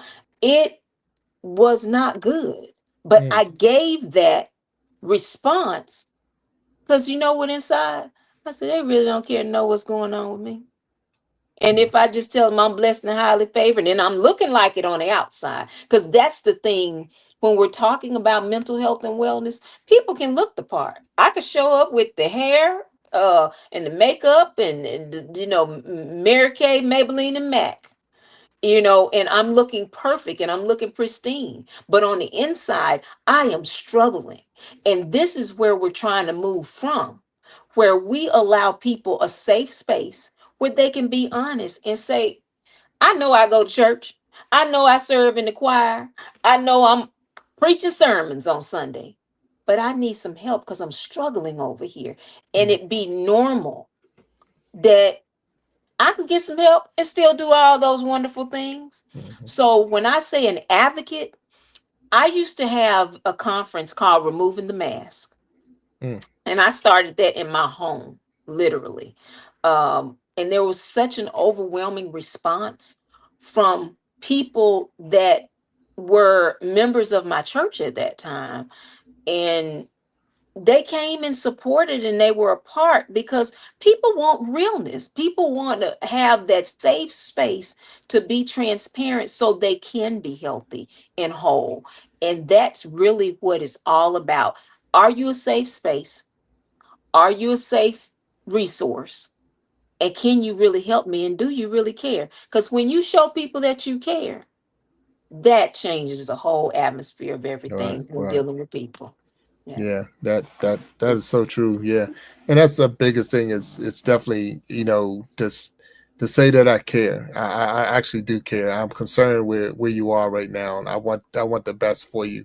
And again, you want to provide that safe space so that they can open up, because it's not just a touchy subject. It's a subject where, again, like I say, when you're talking to a medical doctor is one thing, but when you're starting to talk to your parents, talk to a sibling, talk to a friend, it's a different, because the thing is, you put on that facade that everything is okay, that everything, that I'm all right, and you want to be that, especially when you're the breadwinner, or if you're the pillar of the family and all that. You can't be weak. You can't, because if you don't make it, then we don't have no hope at all. So that's, so you're wearing that extra stress on your shoulders and on your back that you don't even have to carry around. But just letting people know that, I too have issues. I too have struggles. I too have to go through some things. It makes it a little bit better. It makes it, I'm not to say easier, but it definitely makes the struggle, it's real. And not only is it real, I need your help. I need your support. I need you to come to be there with me. Like I say, if you need a ride, I'm gonna give you a ride. If you need me to sit at the office, I'm gonna sit at the office with you. I'm gonna make sure you're gonna make your appointments and things like that, because it's important. And again, I know the question came up about the denial. That denial is real. That It denial is. is real. That I will sit there and look in the mirror 1,000 times and say, I don't need any help. I don't need this. I don't need that. But it's like, that that you need the help. And you're right. The blessing, highly favored. I'm making it. I'm getting by. You know what I'm saying? The Lord is faithful, and all of those Yeah, things that yeah, But it's like you're hiding um, the pain. and Yes. and and yeah, it's important that absolutely. we, as leaders, as in the family, in the church, and all that, you say, Hmm. hey, wait a minute, I hear what you're saying, Hmm. but now talk straight to Absolutely. me. We Yeah. already know all those things about God. Hmm. Now Hmm. tell me how you're doing. I and, say and take that S off your chest you're right. and that cape off your back. Yeah, I yeah, love yeah, Go ahead yeah. and be real. Be And I real. tell people, talk to me straight. I mean, Yeah. I know the phrases that we can say in church, but um, we have this misnomer of we have to show up perfect and everything needs to be all together, uh, because of the pressure that people have really placed in an expectation that you have to be this way and that there's something really wrong with you if you don't show up that way. But I have taken the cape off my back personally and the S off my chest and really allow people to see the transparency that yes, I can serve in leadership, in ministry, and still have issues that need to be resolved when it comes to my mental health or even my physical health. So most of the people, that logged on tonight, they know me, and they know me from a place of realness. That I'm going to share my testimony. I'm going to give you the tools that I used to help build a healthy life. Mm. And that's the bigger thing, that we have to really become more transparent with people to help them, not to tell the business, but to tell the business that's going to help them. I Right. agree. Yeah. So I I'm gonna agree. go. Go I ahead. would like to say this, Big Jack. You know, we go through life and there's so much brokenness and there's so much hurt. But I hear people that's church hurt, and it's real. But we get stuck there because we are the church. And we talk about the Bible, we are the church. And everyone in the church is not out to hurt you. Everyone in the church is not here to break you. There's people who are here to help you heal, who here to be a safe place. As we get older and different, not just older, as we read the scriptures, God word say we perish for a lack of knowledge. And so we have to, there's flags and things that we see and we recognize, but we are afraid. And now as we get older, we have to learn that everything is not what it seemed to be. I like what Dr. CeCe said about being a safe place, but also, when you go to the hospital, not sometimes there's a lot of things happen in a hospital, but you don't stop going there. And so, but when something happened at church, everybody wants to say church is this, church is that. No, I've been in church most of my life. Has it been a perfect, smooth place? There's some rough places and spaces, but God, the God in me and the God there has directed me. And so I share and I tell, but we get caught up in that. But if we learn who we are and we get in the word of God and equip ourselves, then God talks to me. I don't know about y'all. And he does talk to us, because you'll hear people saying, some when 911 happened, people who survived, they said something told me not to go to work. They don't know it's the spirit of God. But God's spirit is in us. And if it's in us, he talks to us. He directs us. He guides us. Sometimes we go places and we don't even know why. And so when we open to the spirit of God, then he transform our lives. He speak to us. He tell us where to go and what to do. And so because we are the church, we have to stand up and start being the church and stop looking for the pulpit ministry to take all the responsibilities. There are some things, the Bible is for practical living. And if we take the word of God, and then I'm going to wrap up, if we take the word of God and apply it to our lives, God tell us about managing our finances. God tell us about marital relationships. We looking for somebody else to take that cause, and we want them to take the responsibilities. Big Jack, can you pray for me? Big Jack, can you pray for my family? No, Big Jack, can you stand in agreement with me that God word become alive in my life, and what God word say, I could have it. God word is a book of promises. It's also a book of choices. He say, choose you this day who you will serve. And so we looking for the leadership to do it. God is looking for us to do it and be the leader and priest in our own home first, and then to the world. Oh, very good. Definitely good message there. And it's true. You're so true. I mean, and I think we mentioned that before. Like say, what Dr. CeCe was saying about it's the health, it's the faith and mental health. I know, and that part. But at the same time, we were saying you have to by me saying I need the help. I'm starting that. To me, that's my start of starting at home, me starting within myself. I need the help. And I think the bigger part I've gotten out of this was that not only do I need the help and then knowing where I can go, but don't feel it's not I walked in the room and as soon as I got in the room, everything was okay. That, because that's no different than going to church. Yeah, I went to church today, so everything's going to be all right. And they go in for service and then they walk out expecting everything that I came in with is going to be okay when I walk out that door. And it doesn't work like that. It can work like that to a point where I say, if you're going to pray about it, then don't worry. And if you're going to worry about it, then don't pray. That's the whole thing right there. So it's like, yeah, I got to trust. So now I'm going to trust that everything's going to work out. But just like any other illness or any other situation you got, just because you went to the doctor didn't mean that it went away. The doctor might be able to prescribe something for you, and they might say, hey, start doing this and that. And that's the process of getting started for recovery. That's getting started to get to the point of that it's going to be all right. But, and you're not weak because you're still dealing with a situation. That's the big part I want to get, that you're not weak. To get over that point, like I say, when I was afraid of the fire, and then when I was in college or in high school, I got injured. And I got injured, I had to have some surgery and all of that. But I'll tell anybody about when I went to college, and I still played ball, but I lost my heart. I lost my heart. I was afraid of getting hurt again. So I didn't run like I ran when I was in high school before the injury and things. So there's a lot of stuff that goes on in a person's life that when that trauma hits, that it changes some things. And you have to really deal with that to get over it.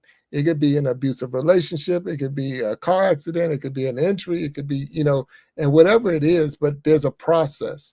And now knowing, and thank you again, Cynthia, for letting us know that there is a place that we could turn to. There's a line that we can call, because a lot of times people didn't even know that was there. You could be on your workplace, and some especially private industries, they have resources that you can go to if you had these Yes, they things. do. You don't have to deal with this on your own. But so many people they deal with it on their own, and that's the part that we try to get. We want to get over and get by. So I truly appreciate you being here today, and thank you. We got a little bit of time left. There's another guest backstage. Let's see if we can get them on. All right. And we're gonna be. I promise you, we won't be too much longer. But I'm good. You uh, got my time I tonight. got you. I Can I appreciate say that. something? Yeah, go ahead. So what you were saying about don't worry or and don't pray, or pray and don't worry. Interesting process about that. What's up, Nemo? Um, so it's interesting that when I started my journey with becoming awakened, it started at 50. Um, it was interesting that I used to think about things and be like, why is this not happening? Why is this not happening? And think about the unwant, like what I didn't have, what was making it so hard. I used to ask why all the time, why to God. I changed all that 12921, and I started saying why. Sorry, what instead of why. What do I do?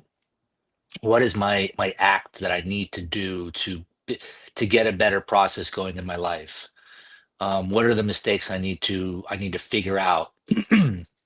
So instead of judging myself with my mental health, I started working with God and started asking a different way, a different process of it. Instead of asking why it was happening to me, I was asking, what am I supposed to learn from it? What are the actions that I'm supposed to take from it that are going to better me? um, and these are things that I talk about. And I am from a situation, because I don't have a lot of money, where I didn't have really assistance. I had a therapist, very nice gentleman, but he was basically doing it for almost no money, and he was doing it pro bono for me. He didn't need my money either. So I don't say it was more of a friendship, but I was still getting help that I needed to get. Mm, And that's the thing that I think is the first start, is knowing that you need help. Like you were saying, that is the key, and that's God right there. Because I've been through so much stuff, and I don't think anybody comes across that they need help without having God inside them. I mean, they don't might not know that they have God, but God is telling them that, listen, I'm going to put you in this situation to where you're going to realize yourself you need some help, and you're going to make a change for yourself. And that's God.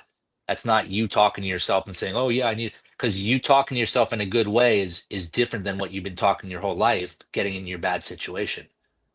I believe, for myself, that's what I'm talking about. Anything I talk about is about what I've personally done for myself and about myself. That's why it's called mind games. mm. Thank I you for the got you. time. No, thank you, Todd, for sure. Hey, Nemo, how you doing? 504. What's up, Uh, 504? we I'm all got right. How y'all doing? Dr. CeCe here. We got Nemo on. Do you have anything All that you want right. to Good share? evening. I just wanted to stop in here, show support. My son's still awake, running around like crazy, so I'm just in here. I'm gonna be in and out. I'm just listening to you guys. But Uh, share about what you talk about with mental health, please. What you talk about, your address to it. Hey, mental health is a real issue around. Some people don't like to talk about it. Some people like to talk about it. It's good to express it, though. You got to talk about it to somebody. yeah, you do. And I will definitely say it starts with the conversation. It's nothing more than that. It starts with the conversation. You expressing how you feel, what's going on with you, uh, whatever the battle is in the mind. It starts with the conversation. So thank you so much for logging in tonight and supporting. Yeah. So, I mean, we have a lot of Dr. CZ. There's a lot of different comments that have been flying through, and a lot of people Okay. definitely appreciate the topics itself. I've been putting a lot of different things up on the screen. Okay. So we're not perfect, and we live in an imperfect world, and we should be able to say I'm not okay today, and that's another thing right there. And just being able to say I'm not okay today. Even we talk as content creators, and even on your job or in your home or whatever. Every day is not going to be roses. Every day is not going to be Right. flowers and butterflies and all the things we think is cute. It's going to be some Okay. days that it's just not. the situations going on around you, your health or whatever, it's like, I'm just not feeling well. I need to take a break. I need to go take a nap. It was funny. It was when we were kids, we hated it. I did, but as I got older, like, I need a nap.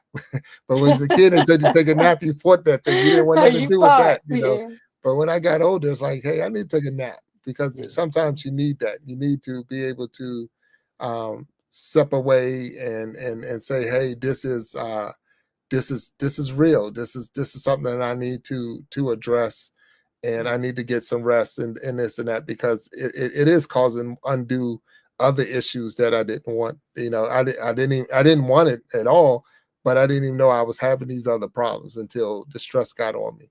So let me there's one more pack here, and because we only got a couple of minutes left, I'm gonna let him on. Okay. And that's my man. There he is right there. My time. How you doing, sir? How you doing, What's Big up, Jack? Anthony? How you doing? They got Snapback who changed her name because she's so anointed. We got Dr. CeCe in the house. How you doing? First All time right. All right. message. We got Nemo 504. We got my brother Mind Games. This has been a powerful, powerful message y'all was talking about today. And I just want to say, I'm just glad to be a part just to hear what y'all got to say, because that was some powerful stuff he was talking about earlier. Thank you, Anthony. All It's right. No, true. it was, and I can say, and anybody who knows the Iron Sharpening Iron show, Dr. CeCe, it was about you bringing your skill set, you bringing your knowledge and understanding to us, and it made us. Hopefully, all of us got stronger from today. I see in the comments, I see people reaching out, and the people that support that's been on the stage, and even in the chats where it was needed. It's been needed. And it is, and we do make it a taboo. We don't want to talk about it. We don't want to address it. We just act like it's going to go away. But we do know that without being able to talk to somebody, it's not going to just go away. You're not going to outgrow it. You're not going to get over it. But at the same time, there's help out there. And again, I thank you for sharing the organization you work for and working with, and letting us know that it is real. Unfortunately, like you mentioned, that the numbers are going higher, that more calls are coming in. So that's very unfortunate. But at the same time, Can I say one at thing? least if nothing else, and one second, my name, but Okay, at yeah. least they're calling in, and that's the huge part right there that I heard out of it. Even though the numbers are getting higher, they're calling in. So that means they're at least seeking some help and some guidance in this issue. And go ahead, Todd. So I'd like to talk about really just two things really quick. So I'm going to be having a show at 10 o'clock, going to be sort of talking about the mental health process as well as other subjects too. But I'd also like to hear from, and that's going to be at 10 o'clock, but I'd like to hear from Anthony what his process, how he's, because I know that he's in church. I know that he is a pastor. And so I know that he has to deal with mental health individuals asking him questions. So if he could share a little bit. Yeah, one thing that really resonated with me when the doctor said it, there's a lot of church hurt. And there's a lot of people dying in the pews that refuse to ask for help. That pride is getting in the way, because a lot of issues that happen in the church, they bringing it in as baggage, and they don't want to ask for help, but they're expecting people to help them without them opening up their mouth. But when they do open up their mouth, they have a different expectation of you helping them. They want you to do it for them instead of them doing it for themselves. They want you to do everything for them instead of telling them, this is what God said to do. Cast your cares on him. This is what God says to do. And then they say, okay, well, that's what I have to do. Do it for me. Basically, they say, do it for me. Because you giving them information in the church, word of God. But people really want to know, how did you get out of this situation? Was you in depression? No. Well, how can you help me get out of depression? Well, God says this. Well, give me somebody who's been in the same situation I was in, who got the same scars that I have, the same resonation, the residue that I have coming out of that situation, because I'm in it. If you don't smell like you was in depression, you can't talk to me about the issues that you have going in and coming out. Do you remember when you were sitting in the bed rocking back and I can't sleep? I can't sleep because those mind thoughts and going through your mind saying you can't sleep. Why you did that? You crazy, you this and you that. That's going on in your mind. How can you tell me to stop that? from going on in my mind? Mm. How can you stop those voices telling me I was so dumb for going and taking that chance of my business, and when it failed, I was the reason it failed?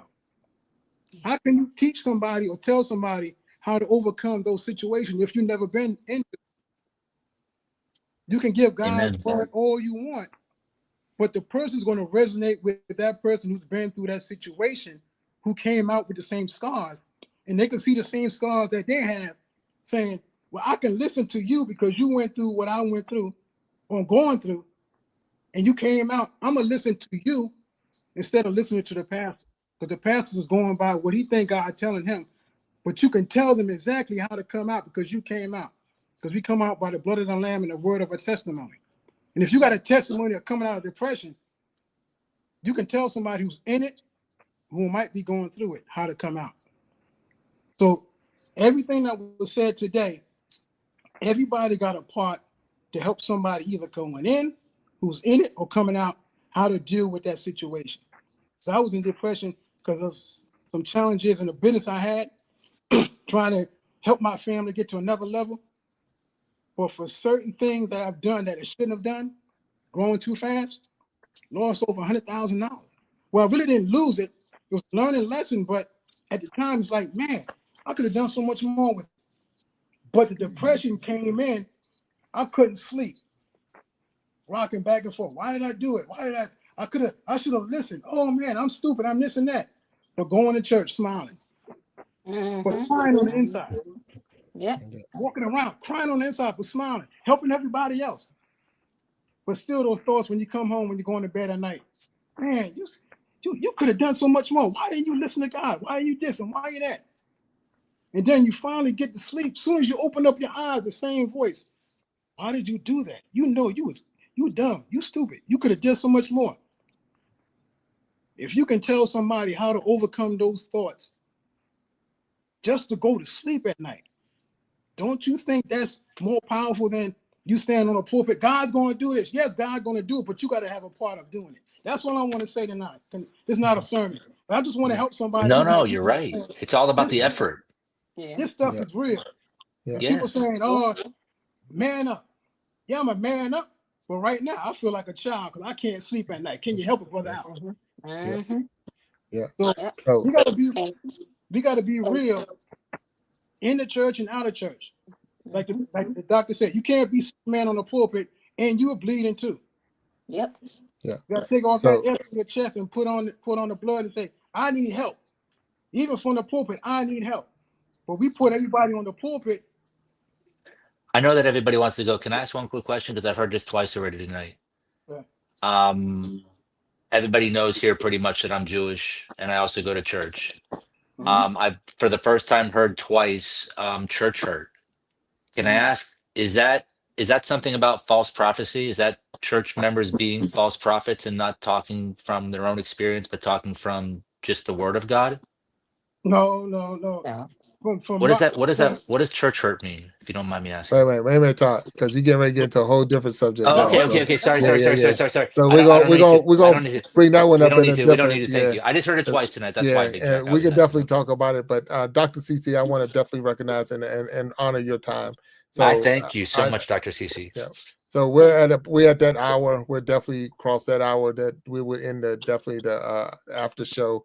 And I don't want to end this because it's still going on, but I'm going to end it because I want to respect your time. Do Okay. you have anything that you would like to say to those that are still with us in the chat?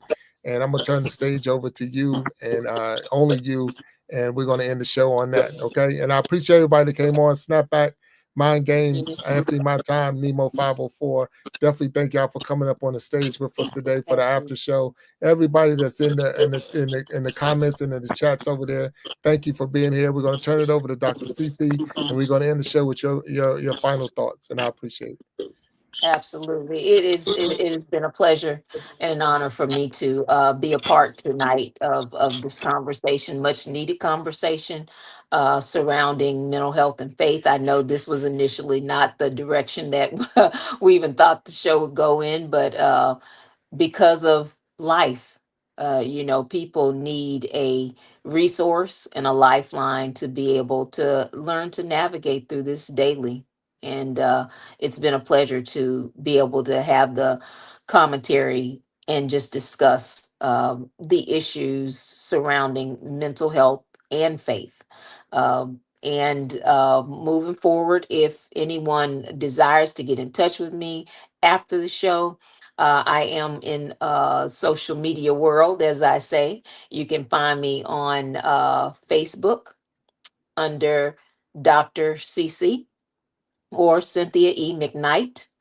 And as well, you can always reach out to me. I will put additional information with Big Jack so that if anyone else needs the additional resources or want to bring in the commentary or the material that we're using at NAMI for faith and mental health, please by all means reach out to Big Jack and he'll be able to get you in contact with me. And I want to simply say for those that have logged in on tonight, thank you so much for offering your time and be well. Do what's necessary, whatever it takes to find the right resources that fit what you're going through so that you can live the abundant life that God speaks about in his word.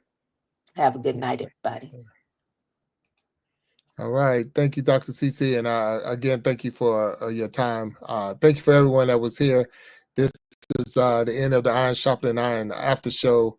I am 100% proving that we are stronger together, that if each one would just reach out, we can all grow and glow. I thank you all that was here tonight. And I'm going to ask you all to stay blessed, peace, and have a good rest of your week. I thank you. All right. Bye-bye.